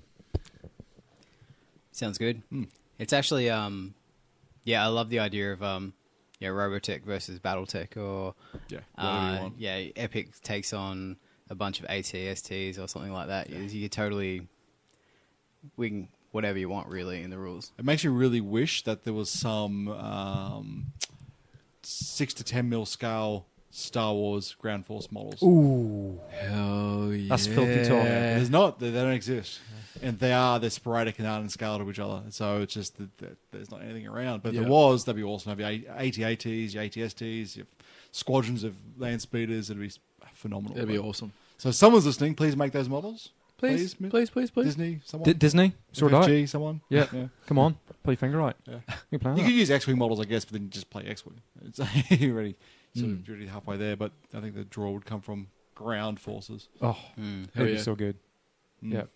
Yeah. So yeah, I spoke into that then. Wait, can I just jump in and give him a Cool. shameless plug? Who's doing it? Go on, do it. What? You're the one that you've got shares in. Stratos? Oh, yeah, absolutely. Go to Strato Miniatures. I always call them Stratos, but they're Strato. Every time I type I always type go it wrong. Stratos. Yeah, it's Strato. They're a Polish resin sci-fi 6mm scale. Beautiful Yeah, miniatures. Really good. Everything I've gotten modern, everything I've gotten recently has been from them, and the sculpt is great. They Yeah. have a range of not BattleTech, but totally BattleTech mechs, and also their own unique range as well. Like the Lumberwolf. Yeah, exactly. Yeah. No. But Awesome. they've now put them into retro bot range now, Yeah. which is still adding to, which is great. Yeah. So if you are that BattleTech fanboy and want to keep buying BattleTech stuff, you can. But they've also just started pumping out their own unique stuff, which all has interchangeable arm systems and whatnot. Yeah, it's pretty amazing. I think the way that you could, Deck it out. Customize yeah, it. just to give you the customization there. Yeah. They've got, Because we've all dreamed of giant stompy robots. Well, I assume everyone has. Yeah. It's my Right. favorite thing to dream about. Yeah, it is. It is. all I've ever wanted, but it's a shame there's no good rules out, or very few good rules out Yeah. there for it. Yep. But I think one of my first games back in the day would have been BattleTech, and that was I took one look at that as a kid and went, no freaking way. Yeah, Yeah. I was much the same. BattleTech. Well, I grew up playing MechWarrior 2 as my first game. Yeah. Then I found BattleTech from MechWarrior. Yeah. And I played a lot of it. Yep. But then again, I played a lot of it, and it was a whole day's worth of gaming to play one game of it. To find out that he lost his left arm. His left arm has exploded from that shot that guy Yeah, took yeah, 20 yeah. minutes ago. After he's finished rolling all separate 7 hits on yeah. his LRM 20 And 6 rack. different charts. Yeah, it's full on. It's intense. This is nothing like that. No, not at No. all. The complete opposite, I would say. You know, it would kind of like it'd be almost like we just mentioned before the old West versus Tombstone. You know, Tombstone's got those extra charts, having to fiddle with the dice. This is more like the GW variant where you get the whole feel, but without any of the extra layers of just meaningless. I guess. Well, the fact that for the game, I had never read the rules, rocked up here. Big Mac said, "Mate, you'll get it in turn one. You'll have nailed it." Sure enough, by the end of turn one, yep, know exactly what the crack is. So should we talk about gameplay? Yeah, Let's do it. So, describe for me, as someone that's only seen it out of the corner of my eye through the thick veil of tears, how does the game play out? Well, I would suggest you go straight to list building because I actually think that is the most fascinating part. you're right. Basically, the first thing you do is you assemble a combined army of whatever you want. It could be mechs, tanks, infantry, aircraft. There's no limitations. There's a few shapes you can basically fill out, but essentially just whatever you want. It's completely combined arms, and it's like any other game. You're picking a bunch of points, Yep. and then you're literally building your units from that. And it's I'll let you continue, Mike, but it's such a good mechanism that makes it so easy. Essentially, you build everything. A lot of things are preset. Like you can buy your more generic stuff, like infantry and tanks, are predetermined. But your big things that everyone cares about, aircraft and mechs, you sculpt them yourself in terms of laying the design out. You can build your own units, stat them out, equip them, etc. Usually in most games, the process of building your own unit entries is an arduous task, but not at all in Horizon Wars. It is just a simple process that's quite enjoyable to do. You have X number of points to assign. You assign those points. They become your stats. You have a few leftover points, and you buy some upgrades, if at all. Building a unit takes maybe a whole 5 minutes, and off you go. If you're building off something that pre-exists, you have your favorite Battletech mech, like a Timberwolf, and you know in your head how a Timberwolf should operate, and you can sculpt the stats around that, or you can make your own unique unit and go crazy. But it's very well balanced. That's the biggest key here. A lot of games where you can make your own things tend to break very quickly because people find that optimum build, and that's all they do. See, the thing that jumped to mind when you started describing that was Rogue Stars. Rogue Stars has that huge array of customization flexibility. Yep. There are like 3 or 4 things that you'd ever choose because they're the good ones. Rogue Stars is the example of how not to do it in my take. Yep. But yeah, Horizon Wars, you sit down. Like I've got a card building app for myself, my PC, which I have set up with a template ready to go, and I just plug the stats in, and I name the mech, print the card out, and I'm done. I can make an entire army of stuff in half an hour, and I then cut them out, put them in card sleeves, and I just crack them out and use them again when I want to. If I want to build something new, I'll just take 5 minutes and build something new. And points-wise, a unit will cost between 1 to 3 points on average, and a game you play could be anywhere between 10 points to 15 points or larger. Yep. So it's very, very simple. Takes 5 seconds to build. And the super mechs start about at basically 4. They go from 4 and onwards. And they get their own little special rules and whatnot. They get some extra restrictions as they get bigger. Yeah, which are needed. You don't want it to break it. Yeah, because a game can break if you don't have those restrictions in there. Yeah. Which we sort of found out in the early days before Over the Horizon came out. Yep. But if you're playing vanilla straight from the core book, it goes 1 to 3. It says you can go higher in your points, but it'll break quickly if you do that, unless you have a Over the Horizon, which then takes that into account. Because over the Horizon, it gives you all the rules for making your Godzilla-type monsters and your Robotech-style flying mech things, etc. as well. So it's both a good books to have. It's a very good book. Yeah. Sounds good. So that's your unit construction. Yep. When you get them on the table, how does that work? Well, go for it. Well, it's the usual activation sort of thing. So I'll let Mike do it, but we went one go. I go, you go. Yeah, well, each unit has 2 activations, 2 APs. Yeah, and one of which is like a resting Overwatch. It doesn't have to be. There was different. But that's what you can use it for. Was it 3 or 4 different types of movement you could do as well? There's a list of actions you can do essentially. I think it's like 4 or 5 of them, something like that. Yeah. They're just your generic sort of stuff: shoot, move, etc. Yep. Some of them might allow you to move and shoot as well. Most actions can also be done as reactions. And reactions, yeah. Yeah, that's the biggest thing with this game. If you're familiar with Infinity, it has a very similar reaction system, but at the same time, it's very different. Essentially, if a unit has an order left on it, say you activate a unit and it's got an order left, you can spend that order to react and do something else. When something else reacts, when it has line of sight. Correct, yeah. Yep. So the game has a lot of interaction between 2 players. It's not just every unit operating in a vacuum. So if you do something, you have to be wary because you could trigger your opponent doing something in return, and that return reaction isn't necessarily something against that unit that's acting. Yep. So even if I move my unit into the open, that unit that's now reacting to me doesn't have to shoot me. He can actually shoot something else or just run away and get out of line of sight. So it does have that sort of cat and mouse feel to it as well, which is really good. Yeah, I thought it was really clever. Yeah, it's good. It's really very, liked very good.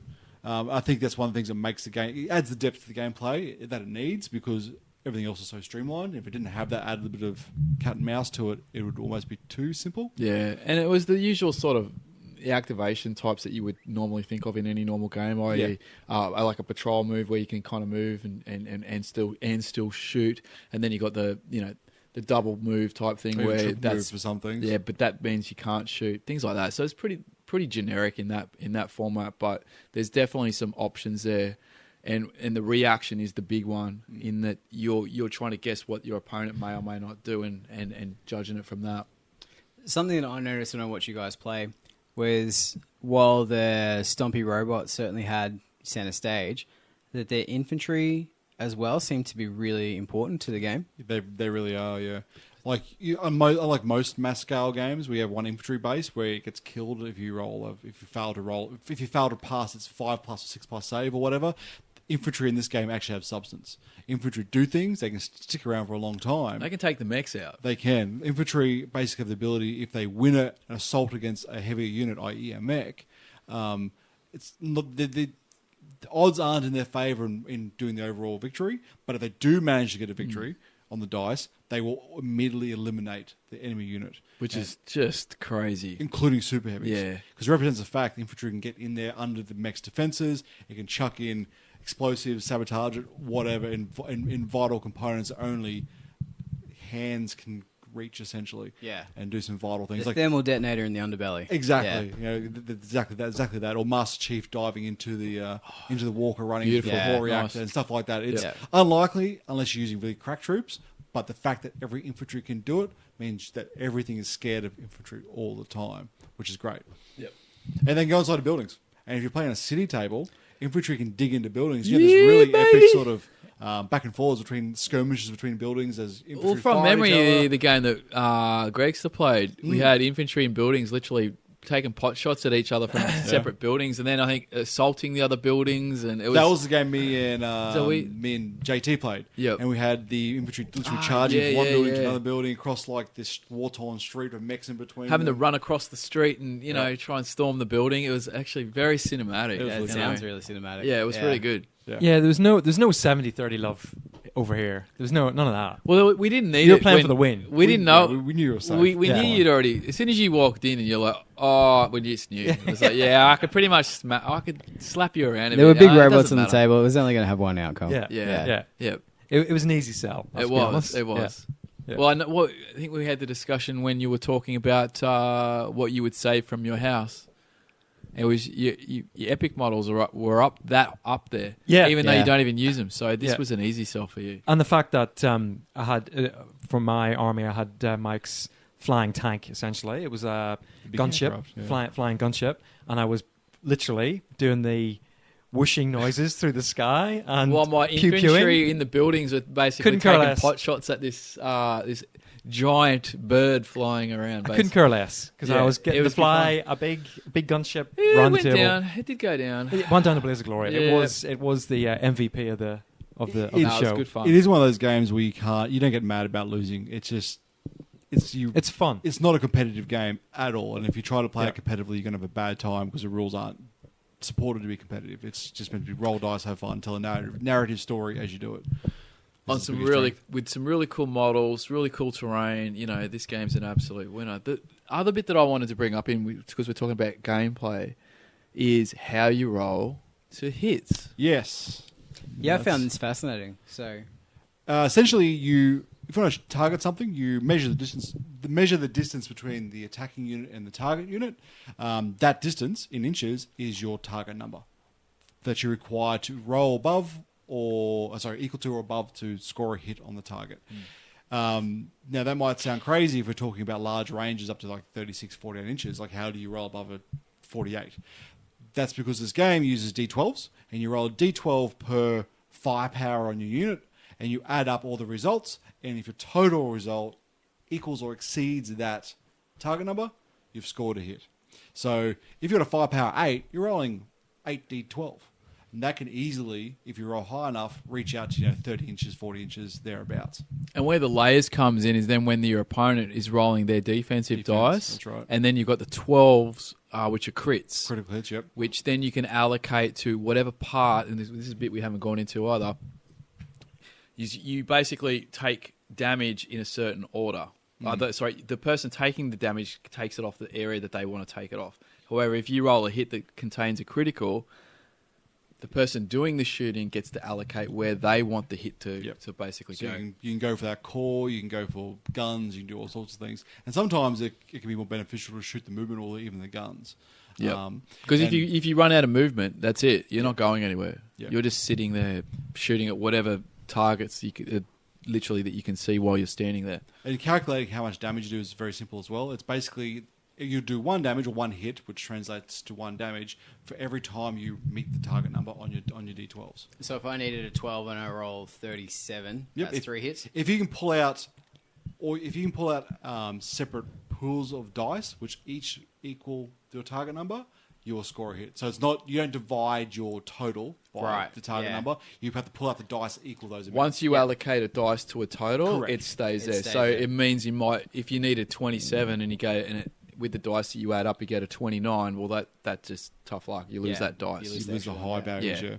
So it means the closer you are, the more brutal it becomes, because then your You target don't need the numbers- distance. Yeah, you just close in. You need like 4 to hit, and you're rolling 5 d12. Oh, it's beautiful. Yeah, you just shred someone apart. Yeah, flack. That should bring us to how damage is actually calculated, how it affects units. Essentially, damage erodes stats. It erodes your firepower, erodes your movement, and erodes your what's the next one? Structure? Structure. Yep. Structure. It's It's called. something. Armor. Yeah. And erode your armor. Once your firepower is ticked down to nothing, you obviously can't shoot. Once your movement's ticked down to nothing, you can't move. And once your armor is ticked down to nothing, you're dead. Capiche. You're gone. So usually that's the one you're going for when you're rolling those crits. You're just going for the armor. But there has been a few occasions where Mike's played and he's gone, no, I want to get your firepower down. Especially on the big super heavy. Exactly. You're like, no, I'm not going to get it now, but I want to get your shooting down so you're not damaging me in some way. Because I have to work hard over a long period of time to kill you, but every turn that I'm dishing damage to your firepower, you're becoming far less effective. I'm less effective. That's it. Yeah. And at long range especially, if you lose a couple of D12 It's in massive. long range, you just send back not to Yeah, the it's massive. And often big shooty things often slow. So they're not moving up to close range to be effective with less dice. Yep. So you sort of have to find that balance. But yeah, that's a really cool way they do it. Like it's a way of calculating damage effects without actually having to calculate damage effects. You just count down. You just tally down numbers on a dice. And it might sound a little bit confusing trying to explain it like over this medium. It's not But when really. you're actually there doing it, like It's a Greg, piece you of can piss. attest. Yeah, once you go, okay, you just add it up and you see it the first time, you're like, oh yeah, right, easy. Yeah. It is math. That could be some people could see it as a negative, That is a negative to us. You have to, when you roll as D12, you have to. You got to sit there and calculate. It's not difficult math, but it's not difficult. Yeah, No. exactly. It's not Yep. difficult at all. Yep. I'm not a big fan of maths. Having that sit there and add up whatnot. There's no dividing or but anything it's like it really is Yeah, but so easy. you're hitting stuff to kill it. Yeah, So it's it's really interesting. easy. Yeah. Ah, that sounds good. Cool. What's next on the list? Next on the list, well, there's no box contents because it's a book. Innovation was the other one. So, I mean, you've touched on The rolling to the hit, critical points. Right? That's, I'm assuming there's other games where as you take hits, you lose effectiveness. yeah.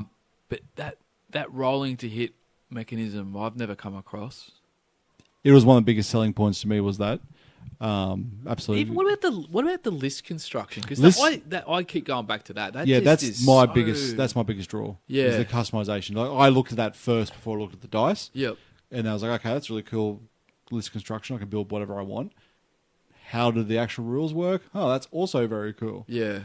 So 2 ticks in those boxes, and I immediately bought it and downloaded it. And the funny thing was when we were discussing after a couple of those first games, it was like, well, I wonder what else you could import this system into With a little bit of work, yeah. a little bit of work, but you could actually almost import it into anything. And like Mike, you actually did try, and it was okay into a space combat, but you've gone and completely rewritten a completely new rule set. You could even import this. We were discussing even to like an Ancients or a fantasy game. Yeah, it'd be more suited for something ground-based where you have terrain, difficult terrain, features that make combat a little bit more interactive with things on the board. But yeah, you could definitely get some sort of block infantry game out of this. Yeah. For sure. And you could play it at any scale, really. Like you'd have your infantry, which is a big blob of whatever, is your power level 3 thing, and it can be representative of like 2 giants or 1 giant or a unit of Spartans or whatever you want it to be. Yeah. And you have your block infantry running around. Things would have to be work a little bit different because there's less shooting. There's less shooting, It'd be more obviously. combat orientated. Yeah, yep. But I think you could definitely take something from the system and reshape it into something for block infantry and have that same sort of like theme of simple, elegant gameplay and easy, whatever models I like, construction when you bring things to the table. I think you hitting on the head. I think the balancing element is amazing. Like the fact that it's so well balanced. You can take whatever you want. You can, so right, we're going to play a 15-point game, and it's going to be, it's just you versus your opponent. There's no going to be any hidden bloody shenanigans. It's just having fun. I think that to get a game so well balanced and it's so simple. It's not rocket science. Anybody can do it. Like add up to 10 and you can do this. Those are definitely the strengths of the system, and there's some criticism I have as well, and that's the scenarios. There is the rulebook represents two flavors of scenario. Essentially, there's like your more standard tournament missions, I guess you could say, that are more structured, and you do this, the opponent does that, etc. Then there is like a more randomly generated missions, which I think are a little bit more enjoyable. But the pre-structured ones, I find they've tried to be a little bit too edgy in terms of what they deliver. So I think the game's a lot more fun when you make your own scenarios and just go for it there. I would advise not sticking with what the rulebook represents. That's the best advice any gamer could ever hear. There you go. Just quietly. It's just a guideline, really. Yeah. It is. Yeah. Games get better when you make your own scenario. Absolutely. I think this game is a perfect And a map. example of that. And a map. Yeah. In most cases. Unless it's Kirkland, Illinois, then... I think Jacob makes a good point. I think a lot of players may even overlook that a scenario can really change how you may view a game. If you play a game for the first time with a rubbish scenario where everything just dies because of some irrelevant objective... Like a game of Fallout with no terrain. Well, maybe the Gatling laser paladin was the objective. Yeah. to destroy the Terminator, essentially. Yeah.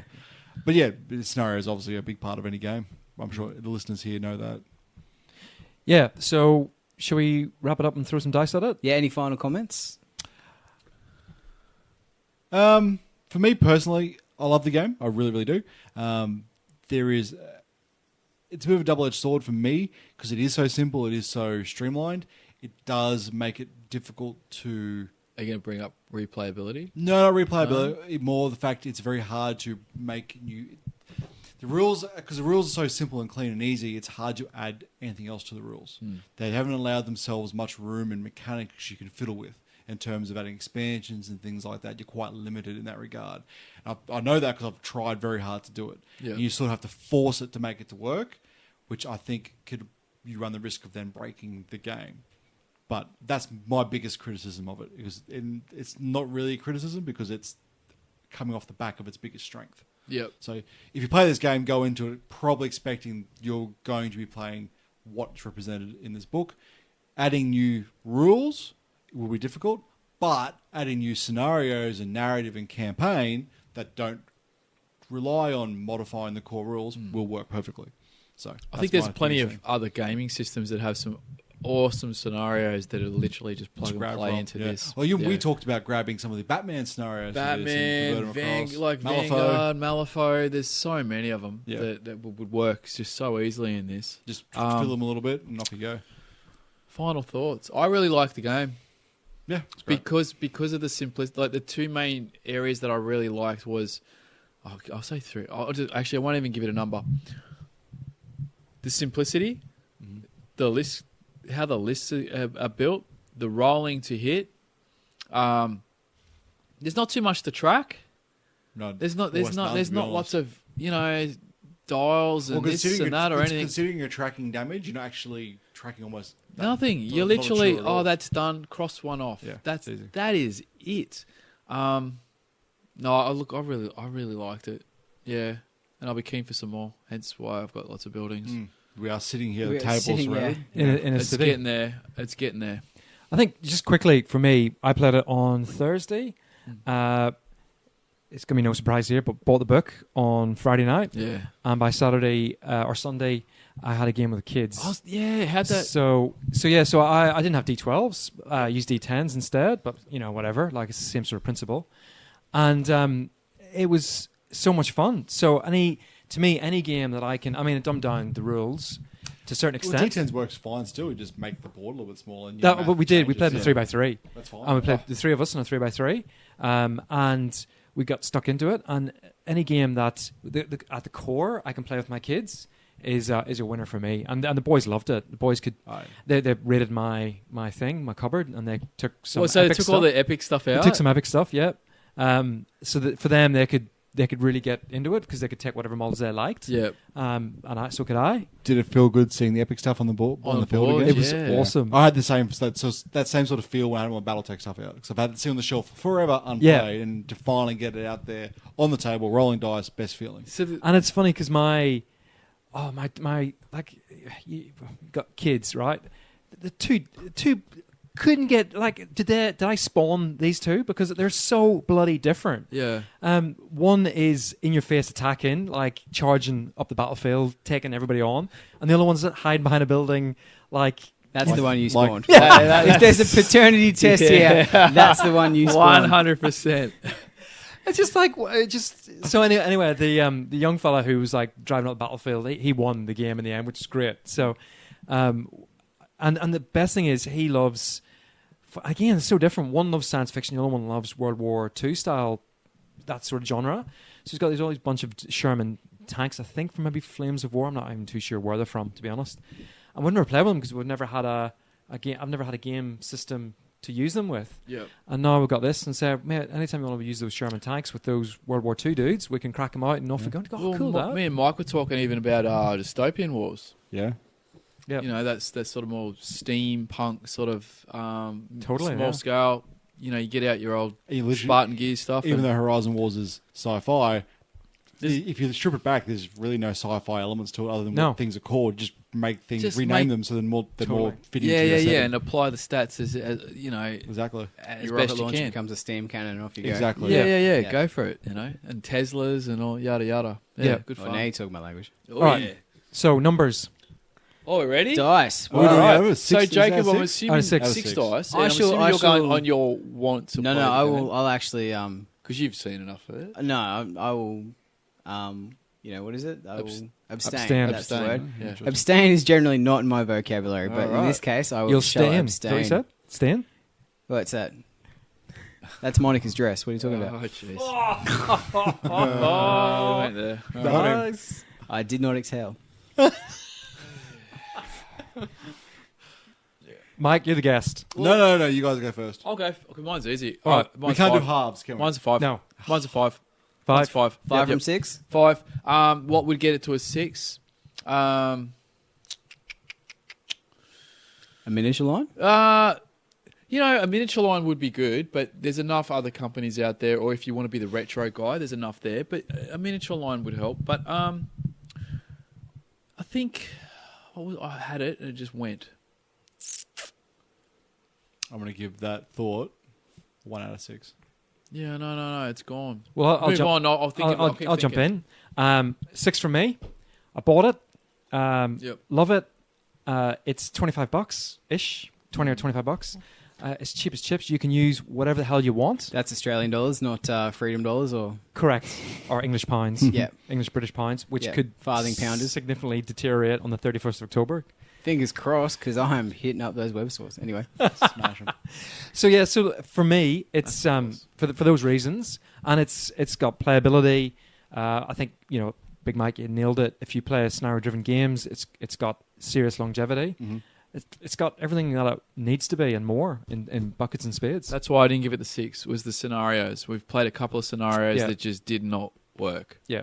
Yep. So I guess from our point of view, as a collective gaming group, we don't need to run no. those books, so we can No. just do whatever. Yep. We've got enough experience now. So that's me. 6 out of 10. Or Now, 6. I'm going to give it a 4 out of 6. Ooh, what? I know it's critical because I love the game. I do really Yeah, do. I know. But I can't look past the foibles it does have. Yeah. And to me, the foibles, although not game breaking, they still can enjoy it.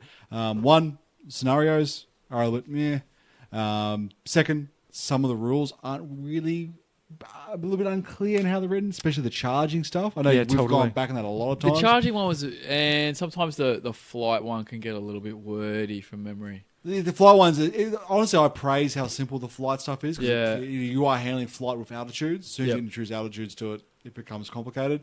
But he's done quite well in managing that. But this third thing for me, which sort of brings it down, is Oh, what was it? Is again what I said earlier. The rules are so simple; it doesn't allow for much customization, and that's something I do look for in a game. Yep. But 4 out of 6, still an amazing game, and I'll play it if anyone said, "Hey, 4 out let's of play 6 it." is still play It's if a you great get a score. chance. Like, there's, 3's yeah. average, so it's above average. Yeah, honestly, I'll probably give it a 4.5 if we could do fractions. No halves. We're not. I know. I realise this. That means you got to round up. We would Yeah. never get a 6 dice again in our life if Look- we opened up a 5. All right, and a well, half. that's what I'm There's a saying dice before. right there. Do you see halves in that bad boy? Huh? There's no halves there. One was of lands on the corner. It doesn't happen. It does happen.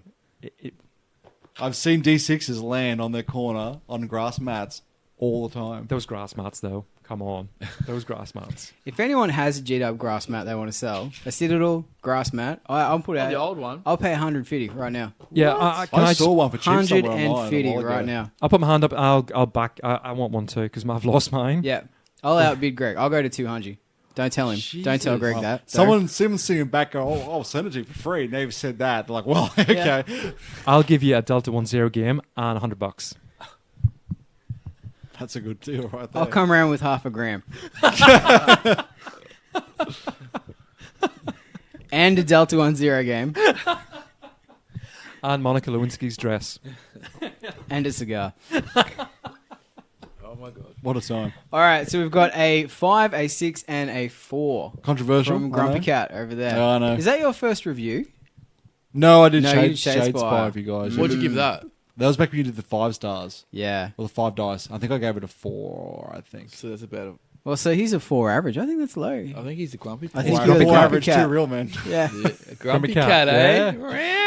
I'm just being realistic. I'm a harsh critic. I'll happily say that. All right, lads. Let me just say you've definitely whet my appetite. I'm keen Ooh. for this. I've cranked out a few atlases on the old Now you're talking. MP Delta Mini. So when I get a few more, I might even. Are you crack it turning the ones that didn't work out to be cool objectives? 'Cause Yes. That'd be awesome. Yeah. Nice. Yeah.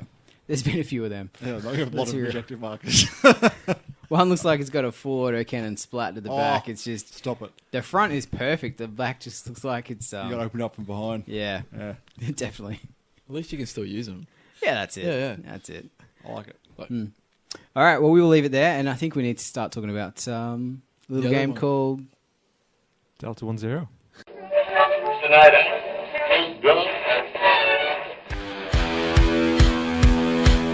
You're listening to Power Stance Gaming Podcast.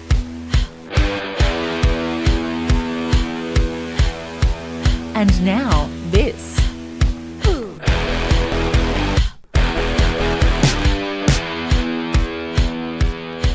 All right, Greg, we're here tonight. Ostensibly, we had a little bonus mini review there that is nicely shoehorned in, but we want to talk about Delta 1-0.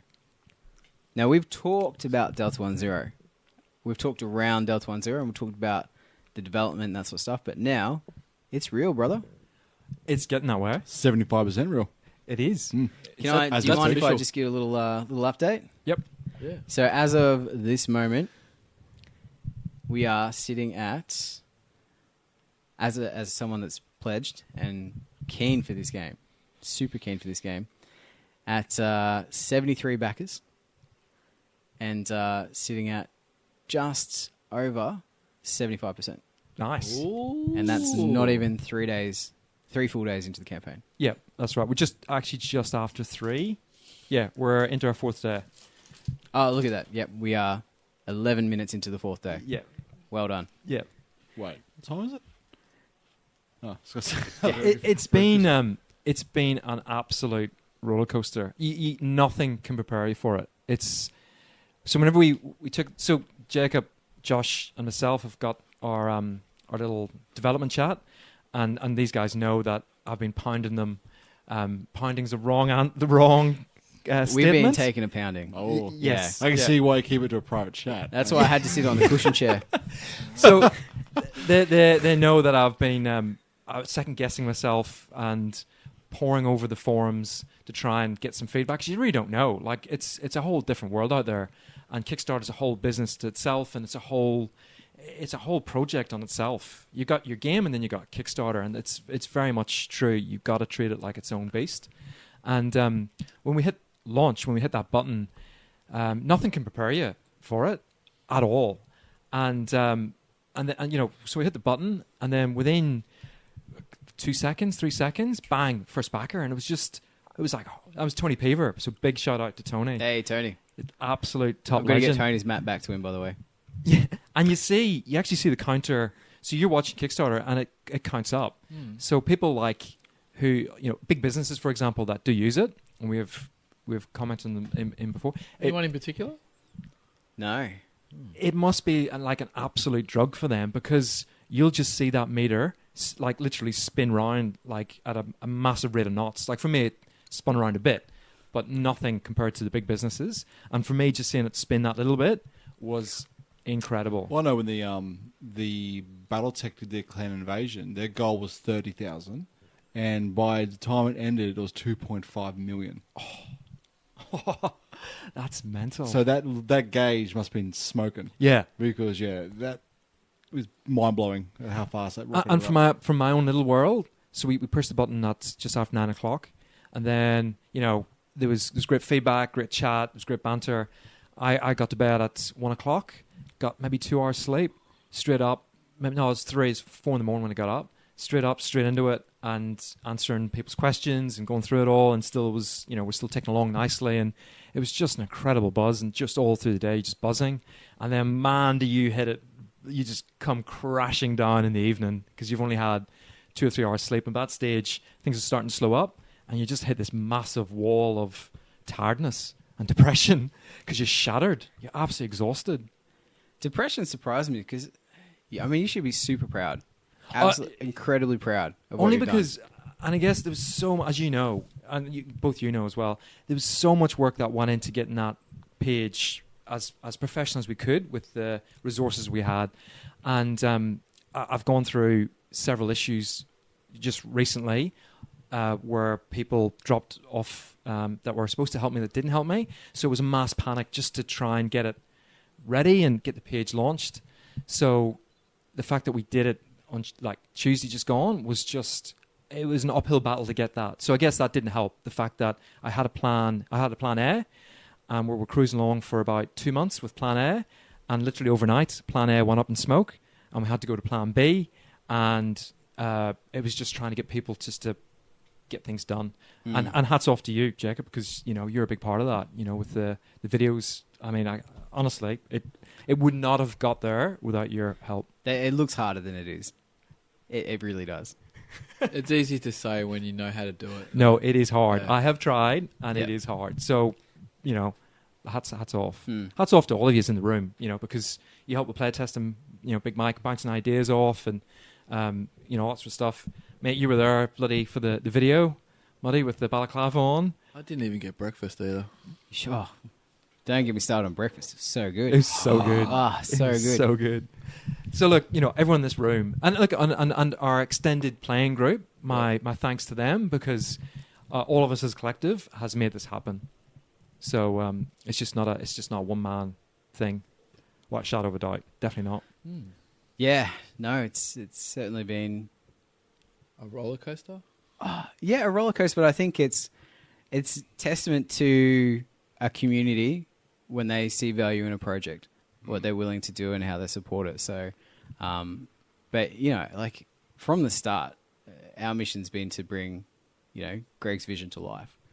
Everyone that's been involved has been like, yeah, let's just that's you, because you've been so passionate from day one, from our very first meeting in the pub at Sandgate, when you're like, right, I want to do this, and I went, cool. Thinking that was going to be a couple of months, maybe a PDF if we're lucky, put it out for the podcast. And no, you've just gone balls deep, which we should have expected, really. Yeah, kind of bonkers. That's how you go. Right, well, we've got a couple of questions from the interwebs. Ooh. A couple of people that are maybe on the fence about backing. A couple of people that have backed but want some clarification. And a couple of people that...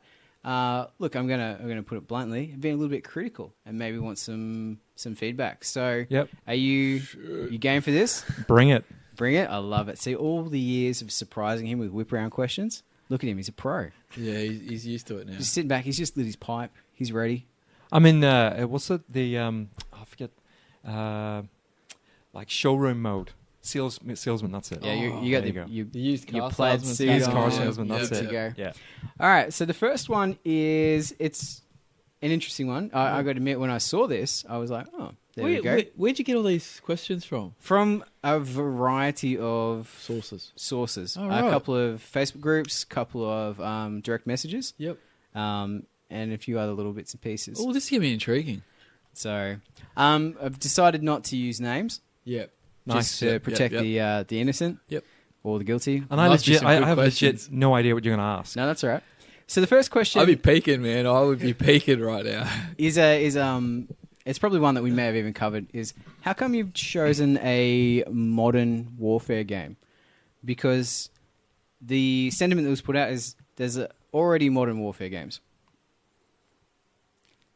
And modern warfare games do different things. So how come that Bonza have decided to go with this setting and this aesthetic or this sort of period, if you want to even Yeah, go? it's a very good point. I think, doing the cast sort of opened my eyes up to. We've been very fortunate with doing the cast that we do reviews. We just did Horizon Wars there now, and during the cast we have done certain. We've reviewed certain modern warfare games, and it scratched an itch. And actually, yeah, in fact, I was probably against them way back. We've had this chat, Yeah, Muddy, yeah. way back in the day. That games like Flames of War and Bolt Action just doesn't float our boat. And I thought, in all honesty, I thought Modern Warfare wouldn't float my boat. I thought it's too soon. Like, with the war in Afghanistan and everything that's gone on and transpired in recent years, I just thought, that's really you're touching something that really you shouldn't I'll touch tell you on. what, my Kurdish miniatures sitting on the shelf. Oh, I'm a bit edgy about that. We shouldn't joke, but Ouch. Well, it's peace now. It's peace for 5 days, so it's all good. it's peace. All right, never mind. Yeah. All right. So whenever then we played first of all Black Ops by Osprey, great game, and then we played Spectre. Is it Spectre Minute? No, Spectre. Yeah, Spectre miniatures. Yeah, Spectre Minute. That I was just like, oh wow! But before we played Black Ops, and then that's when you and I had the conversation. I can even remember where I was. I was doing my job at bloody Caboolture on a sports ground. I was doing inspection, and it was almost like the sky opened up and a ray of sunshine fell on me. I thought, what about if we did X, Y, Z? And then I sort of took it and sort of started playing this in my mind, thinking we could do it better and we could really make this work and make it cool and take that sort of Call of Duty style aesthetic and bring it to tabletop. And then, so I wrote a bunch of notes down. We had a meeting, and you said, "Look, let's just play Spectre," and I think that'll sort you out. I did think that would calm your shit Yeah. down. Yeah. And then I Just played quietly. Spectre, and then it was like a bit like Malifaux. I was really looking forward to it, and then I was like, it's good. It's a good game, and it does what it's supposed to do. But it didn't get me. Yeah, I really rate Spectre and second edition even more than first. But Yeah. no, when you were making your case, I'll let you make your case. Sorry, yeah. Yeah, so it didn't hook me because it was a bit clunky. It's horses for courses. It's you can't compare Delta 1-0 to Spectre, two completely different beasts. Agree. Yeah. And with that in mind, that's where Delta 1-0 was born. It was born before we played Spectre, with the view of making a fast, quick game, which had layers of strategy in it, and taking the modern genre and abstracting it to make it cleaner and quicker, as much as you can. And I guess, and that's where it was. Boom. That's why. And we, I guess, at that stage, we didn't see there wasn't a place in the marketplace for it, and even more so, we had cards in our game. We've got the strategic cards, which you used to get an advantage over your opponent during the game. Yeah, that actually leads me into the next question. Well, Shadespire, it was before Shadespire, it was before Aristea, and it was before the new Necromunda, which all have cards, which all use cards as a form of strategy. So Delta 1-0 in its infancy was using that system and that process as part of gameplay, way before the big boys were doing it. I've got a quote here, and someone has said, and this is verbatim, not my words, awful lot of cards and doodads. Nice. Doodads, yeah. Doodads. So how would you address that sentiment? Someone coming from probably more a traditional wargamer background where they've got their rulebook, they've got their dice, they've got their roster, off you go. Delta 1-0, it does, for them looking in, has a lot of cards and doodads. They haven't played an FFG game. They haven't played an FFG game. Yeah. Yeah, and I think that's actually one of the answers back to it. I think it's again, it's not for everybody. It's horses of courses, but what it does do, it provides different levels of depth and strategy and intrigue and interest to the game, which personally I really enjoy, and I know it's probably, well, it certainly is currently in vogue because a lot of the mainstream games have those doodads as part of the system. I know as a gamer, I do like my doodads. I do like the tokens, and there isn't a lot compared to other game systems. Yeah, compared to, definitely. Yep. Yeah. So, and they're functional. They're there for a reason, and it's there to speed up play. It's there to assist players in their decision making and to make things more open and transparent. And I think that's probably the other thing is transparency. We've made the game transparent in that. I mean, Jacob, you've been a big part of this with the keywords to streamline it, make it simple, and none of this sort of hiding from your opponent of what you have. It's all if you know a keyword, you'll know what the rule is. It's very simplistic. Yeah, I think you hit the nail on the head there. Coming in from the design point of view, using that strategic cards and having that as the thing that's held to your chest still gives you that idea of some fog of war with your opponent, without dealing with the surprise, this thing does this and this combo does this and blah blah blah. So you still can have that that blinding card playing at the right time for the right effect to swing the tide of battle, but it's not coming from a core rule that you're hiding from your opponent, as you said. So. And I think also, whilst it looks daunting, it all stitches together.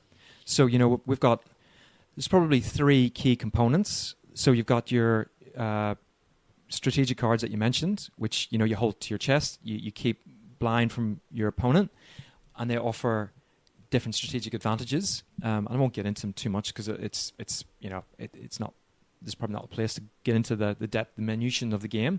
So your strategic cards are your overarching, I guess, command cards. So that's what your HQ essentially hold, and your HQ ability where you can call off table assets or try and push your troops further and harder in the game to win the game. And then we have the order generators, which are an 8-sided, well, it's an octagon. All octagons have 8 sides. Accurate. Yeah.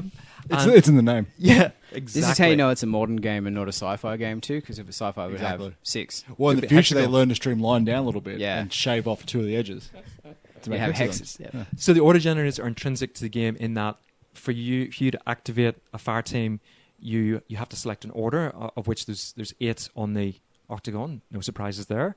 One of which is a special rule, essentially, whereas the other 7 are generic, so all fire teams can use them, essentially. So you use that to activate, you select an order blindly, and then you reveal it, and then your fire team goes. That's really important in the game.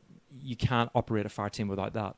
But also, it means that the fire team's going to operate in a certain way, which is going to be open to your opponent. So as soon as you flick it over and your opponent sees you've got an advance order, for example, which is a double move, they will know straight away that it's a double advance. There's nothing else you can do except a double advance, like a double move. Yep.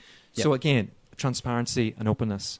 In all these aspects, you're talking about the strategy cards, dials, tokens, etc., all the doodads. Yep. They are what makes this modern game a modern game. Well, and in 2 different terms, like it's a very new style, current era miniature game. And a lot of modern era games, in terms of era, Modern period, there you go, that's a better word for it, aren't. They're not appealing to the mass public. This, on the other hand, appeals to the mass public because it has that modern feel to it. That's what we've tried to do. Modern game game design mechanics. feel. Yeah, modern game mechanic design. It's very fresh. Yep. And all those doodads, as you were saying before, they all have a very distinct purpose to make the game work well without having to number crunch and look up a million tables. Because everything you need to know is there in front of you, represented by a handful of tokens, and you're done. That's right. And then, exactly right. And then the third thing we have, the third doodad that's critical, is the wound cards, which is another intrinsic element in that. So the models don't have a direct. You don't roll to hit toughness, or so you roll to hit, but you don't roll to wound. And models don't necessarily have armor. We use the wound cards to reflect damage in the game, and you select a number of cards equal to the number of hits you've struck, and you place them in the model's card. That's the amount of damage that's done. So you put those three components together. That's the crux of the game right there, and that's how it all works. And they're the key component. Everything else, like the tokens, are we've included them because they're a nice to have, and like you said, Mike, it's a modern flavor. You don't have to have them, but they're just there to make the playing experience better. Your opponent can see what's going on. You can see what's going on. There's no the transparency element. Transparent, which is great. Yeah. What I think is really key here, and one of the reasons I've been so on board with this project, is that for me, it's been about bringing the game to life, not about bringing the setting to the tabletop. You know what I mean? It's very much a game, not a simulator. Yep. And I think that having played modern rule sets that are simulations, they're definitely not going to appeal to everyone. No, and I think also one thing we've found in our play testing, and it'll be interesting, hopefully, fingers crossed, once it goes out to the world, that what we've found is you can win via playing the strategic card at the right time. You can win by, obviously successfully shooting your opponent at the right time. You can win by the right order at the right time, by playing the right command card. There's multiple ways, and we've found this in our play testing, to win a game. It's just not, yes, it's a shooty game, and you're there to win games by essentially killing each other, although you don't have to in the missions we've done. But you can win by playing the right card or doing the right thing at the right time. Is just that thing, as opposed to always relying on dice rolls. Yeah, knowing the order to give your team and when to give it is huge. Yeah. And completely agree. I think that comes into the next question, is about the scenarios. When you've got a game like this, so the question was, and I'm paraphrasing a little bit here, how do you know that you're going to have balance in your scenarios? Well, I guess we have missions at the moment. We've got 10 missions that we haven't released to the public. We've play tested them extensively. Yep, and we love them, I think. And they're asymmetrical, so they are balanced. They're very much about grabbing an objective or doing a thing, and your opponent's got to do the mirror image of that. Mm-hmm. And they're different, and they're challenging. And I actually really like them. We've had a lot of fun with them. Yep. So I think, having reassuring the backers out there that there's the support for that, and that they've been pretty extensively play tested. And I think, again, from a design point of view, if I can jump in as well, is that because of the way that the keyword rules work, and because of that core mechanics that don't change across the models, the balance is built into the game, not through the missions, but through the game itself. So that's right. If you guys agree, or 100%. And also, adding to that, talk about balance. This is a living rule set, right? Yeah. So correct. if there is a particular issue or scenario that's off kilter, with a quick PDF update, it's fixed. I was asked that the other day about, did the core game come with a rulebook, and I clarified that it's not the rulebook. It's just a learning to play guide. Yeah. It's just a manual that will step you through 5 missions, and by the end of it, you will know all the core rules in a simplistic manner. And that's what every FFG game has done now. They don't release a core rulebook in the rulebook. They give you a how to play, get you going. They say in the back of the book, when you get to the last page, download the rules. They're constantly updated. And I think that's the way of the future, and I think you've done the right thing with this game. Taking that very modern road in your very modern game. So it's gonna be great. And we've actually got I was conscious of making a quick set rule, so players could play within reading 3 pages and get the core, just a flavour of what it was all about. And I used it on the kids, and it works. Listeners of the podcast will know your penchant for quick start rules. Yeah, I think every game has to have, in my opinion, it has to have that quick start. That's why element. you gave X-Wing 5 dice, wasn't it? Because it had quick start rules. Yeah, absolutely. Yeah. All right, next question, and this is probably something that you're more comfortable talking about, is the miniatures. Yep. So I've had quite a few questions about the miniatures. One about the medium, two about the quality, and three, and this is a dicey one, about the price. Right. Okay. So how would you approach those 3 dot points there? Okay. Well, I think medium. First of all, that's an easy one. They're going to be metal. We may move into resin further on the track, but that depends on a number of factors. But in the short term, just to get it to the public, the models will be metal, and we've already tested that. I think that's on the Kickstarter page where we've already taken a Spetsnaz model and we've gone through the manufacturing process, and the end model we're more than happy with. And talking to the professionals who have molded it, who have done this all their lives, they've said that it is top notch. It's some of the best sculpts they've seen. So, I'm new to this. They're not. That speaks volumes, which I think touches on your next point about quality. So if third parties not associated with the company at all, or us as a gaming group, they're in a different state altogether, for them to turn around and say that these are fantastic, and I've had 3 different mold makers tell me that, then that says to me, and in fact, 4th.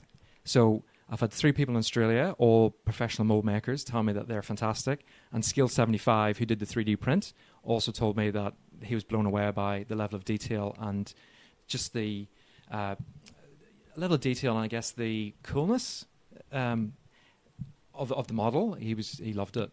So Skill 75, if you don't know, are a Spanish company who manufacture miniatures as well as a whole paint range, and are very knowledgeable as well as being at the forefront of the industry. So I think they're a pretty good barometer of where we're at. So I would say we're punching above our weight as far as quality is concerned. But that was, as you know, Jacob, was always one of my big things, was it's got to be up there. It has to be the best. It was definitely from the start when we started purchasing modern miniatures, and that we found a couple of companies did some nice ones, but when you hold them up against other ranges from other companies, there's a deficit there. And it could be that there's a focus on realism. It could be that it's a focus on mass production. Yeah, I know one of the criticisms that I've had in the past 2.5 years is that the posing maybe isn't as dynamic as what it should be. They're a bit boring and a bit uninteresting. That's a complete subjective. I can't, personally, I love them, and I've had a lot of input into the posing, and from the outset, we didn't always want troops just with holding a rifle to the shoulder and shooting, or in some sort of ilk like that. We wanted a variety of poses, action and static. Yep. And I think at the moment we're striking a good balance. I don't think we've got it quite perfect yet, but I think we'll gradually get there. Do you think that also comes into the painter in you, that as a painter and maybe a modeler, you don't always want the action pose? Maybe you want the subject to shine through in other ways? Yeah, I think definitely that, but also I think goes back to the scenarios and missions. So whenever we first wrote this, you wrote a mission pack where we had asymmetric forces, or I guess a game.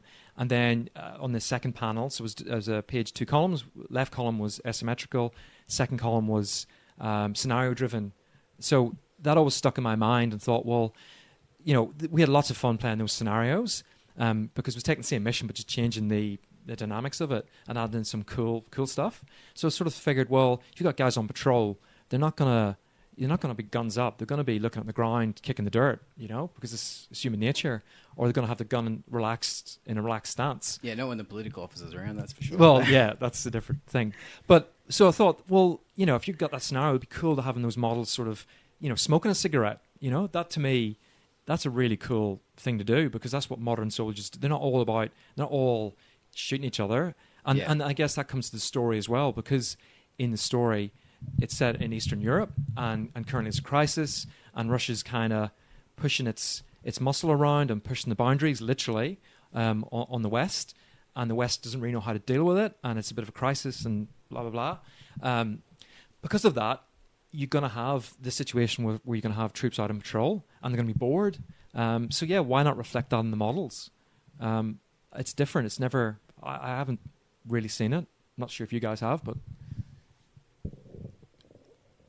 No, I think they're great. Honestly, like it makes a difference between the other stuff that's currently out there, who are always in these super action poses with the rifles up high, yelling or screaming.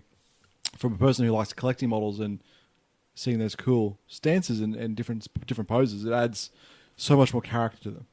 You see a dude with his just hands behind his back, I immediately know that guy's in charge. He's quite clearly senior in some way. Dude having a cigarette, I think it's fantastic.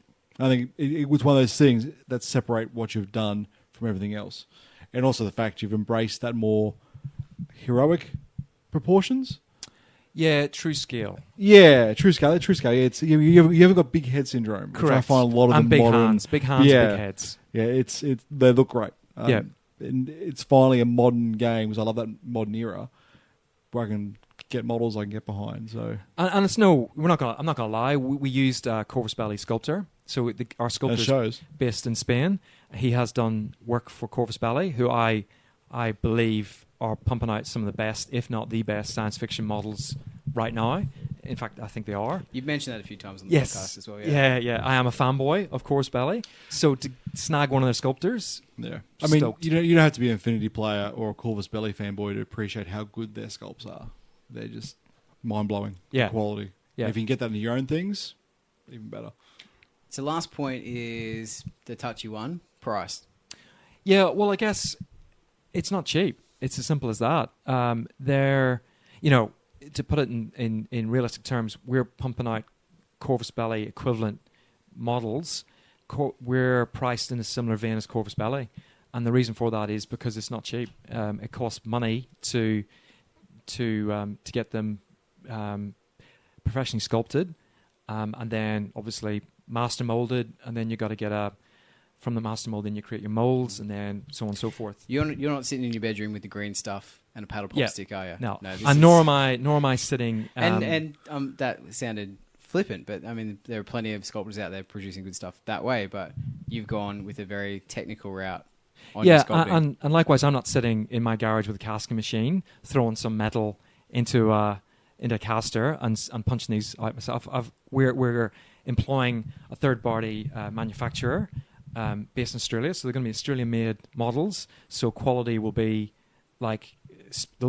spectacular, and we can control that. So it's not like done over in China. It's not you're going to get like bits missing, and well, you can certainly get mispacks. I'm not going to say that's not going to happen, but yes, there's certain brands out there that you're lucky if you get a whole miniature, or even the miniature you wanted. Let's not beat around the bush. Let's just say who they are. So, but the key thing is they're going to be manufactured in Australia, and they're being manufactured by a top-notch, reputable company that does work for a lot of miniature companies. So rest assured, quality, as I said earlier, will be on point. Will they have the little Australian-made kangaroo in the bottom of the packet? That's a good point. Yeah. That is a good point. Yeah. Maybe a boomerang. Do you get a tax break if you put that on? That'd be nice. Should look into it. I should actually. They're I should. Australian-made product. Yeah. It's bloody expensive enough to make stuff here. Mm. Bloody hell. All right. Sorry, I just jump in. That you're right, reminds you're right. me, because this is something I haven't mentioned before. Also, we're actually looking at, from a fulfillment point of view and like warehousing, working with, I guess, a quasi charity.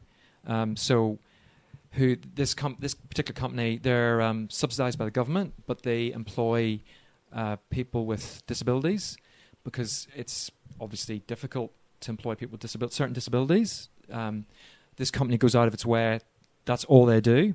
So they got a head boss, and then they employ these people for full-time work.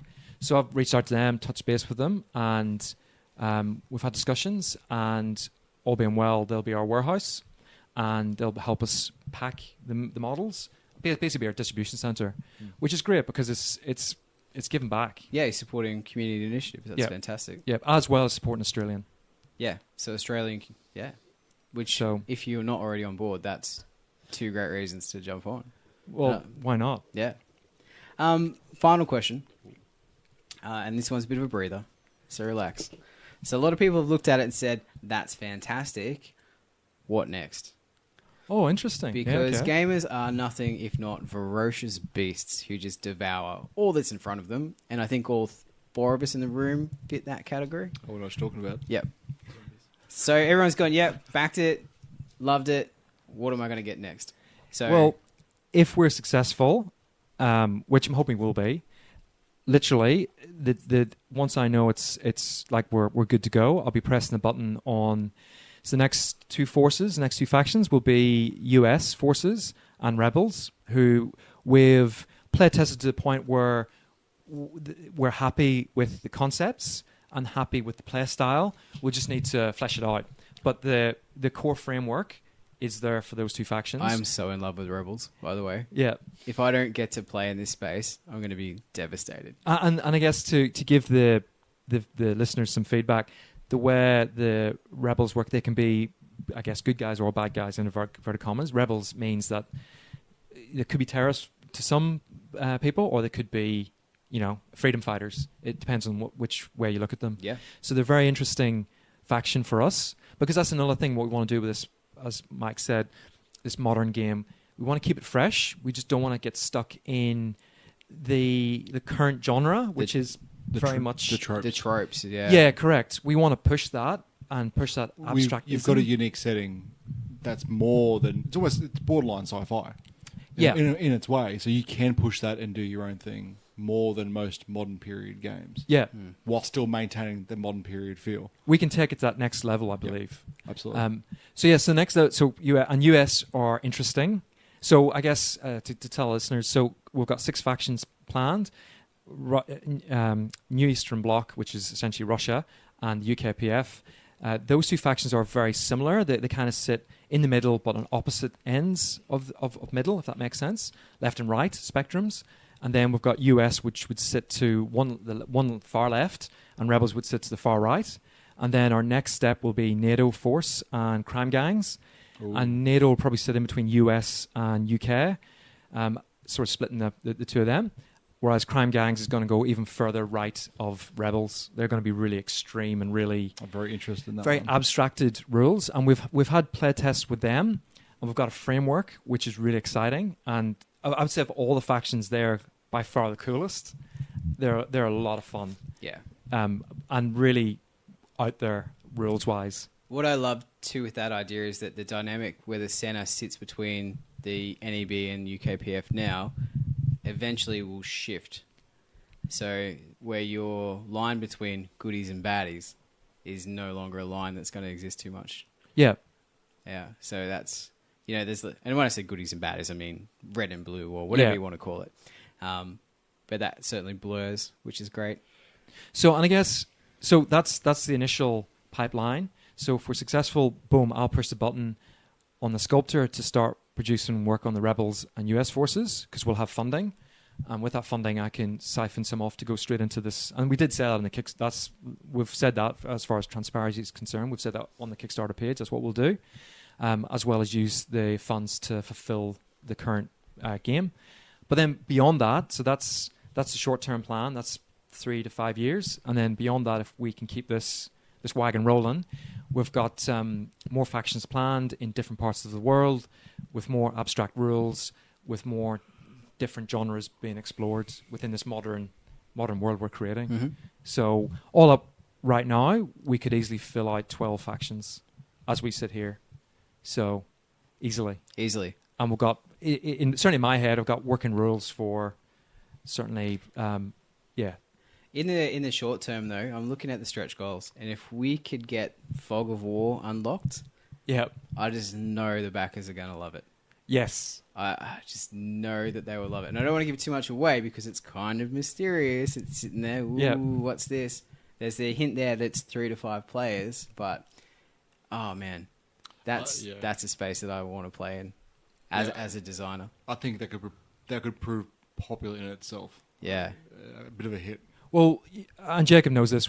I've already sat down and worked out a quick 2-player 15, or not even 15, like 5-minute game which you can obviously play multiple times. You can have 3 rounds, 15 minutes between you and a mate. In that modern genre, again, with using Delta One's core mechanics, but really dumbed down, really simplified in a really quick, easy manner. It might not necessarily be PC. I was thinking about this the other night. I was thinking it's probably not PC, but it would be fun. Nah, it's all good. And then we've got another variation where we play tested Mike on that particular day, which again is its own thing. Which we could have a board for it. We could go out. It could be its own board game essentially. So again, using the same, we've got a really good. I believe we've got a really good core mechanic. That's balanced. Provides that realism. So you realize you're not playing with Space Marines. You're playing with real people or real life people. But yet they can still be roided up. They can still be skinny little guys. We've got those boundaries to play in. Well, with that, the core mechanic of the game, I've sketched out the Wild West rules. That instead of the strategic deck, you're playing poker. And the poker hands are how you determine the special actions each round. So it's such a solid core that you can shoot any other ways. And the thing is, you could play Vietnam with it. You can play World War II. Just going back to the Horizon Wars that we talked about earlier. Again, it could be ported into if you want a real life simulation for troops. This is certainly a system that could be adopted. Yep. Alrighty. So, any final messages you want to give the backers out there, the people on the fence, even just in all honesty, a big thank you to every single person, like anybody who's backed or looked or following us on Kickstarter, because we have several hundreds of followers that have yet to actually pledge. Look, thank you really for getting us this far and hopefully pushing the dream to that next level, because we've got really exciting pipeline of games and models to come out, and I really would like the world to see them and have fun, because every time we play it, we have lots of fun. It's fun. Yeah. It doesn't feel like work when we play. Yeah.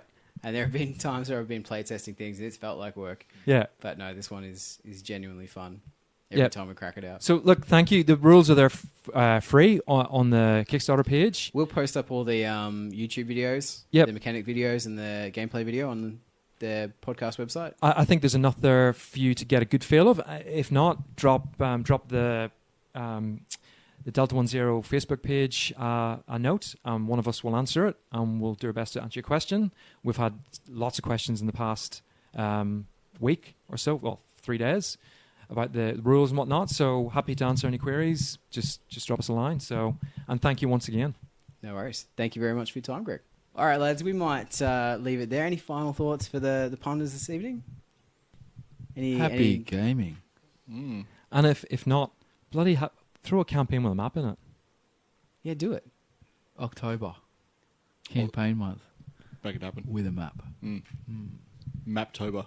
Maptober. I like it. There you go. If we only had a thought of this at the start of October. All right. Next year. Mark it. Oh, next month. On the calendar. Next month. And I just checked my calendar. I've already... Mapember. It works for every month. Momi map. I'm already down for Faptober.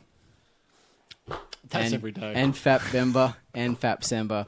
So Flack. Oh dear. Flacktastic. lads, it's just good to be back in the studio and talking some bands. Good to have you back. Yeah, well, who knows what life will throw at us. I told you. That is not a promise. He's back in. He's back in the band. Let's call this one back.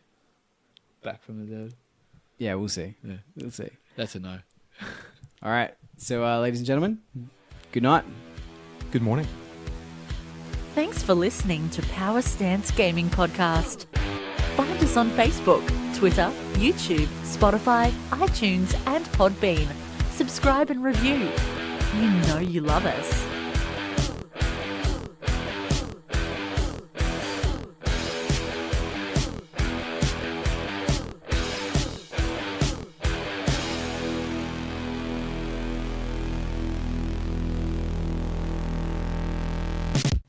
There's always one. He's such a tool. Yeah, I know. released in the morning. It's in the morning. They're at 8 o'clock in the morning going, Jake's going, good night. How long's the episode? How long was the episode? Listen to it in the morning. Yeah. Well, then you got both, haven't you? You got both. Nah.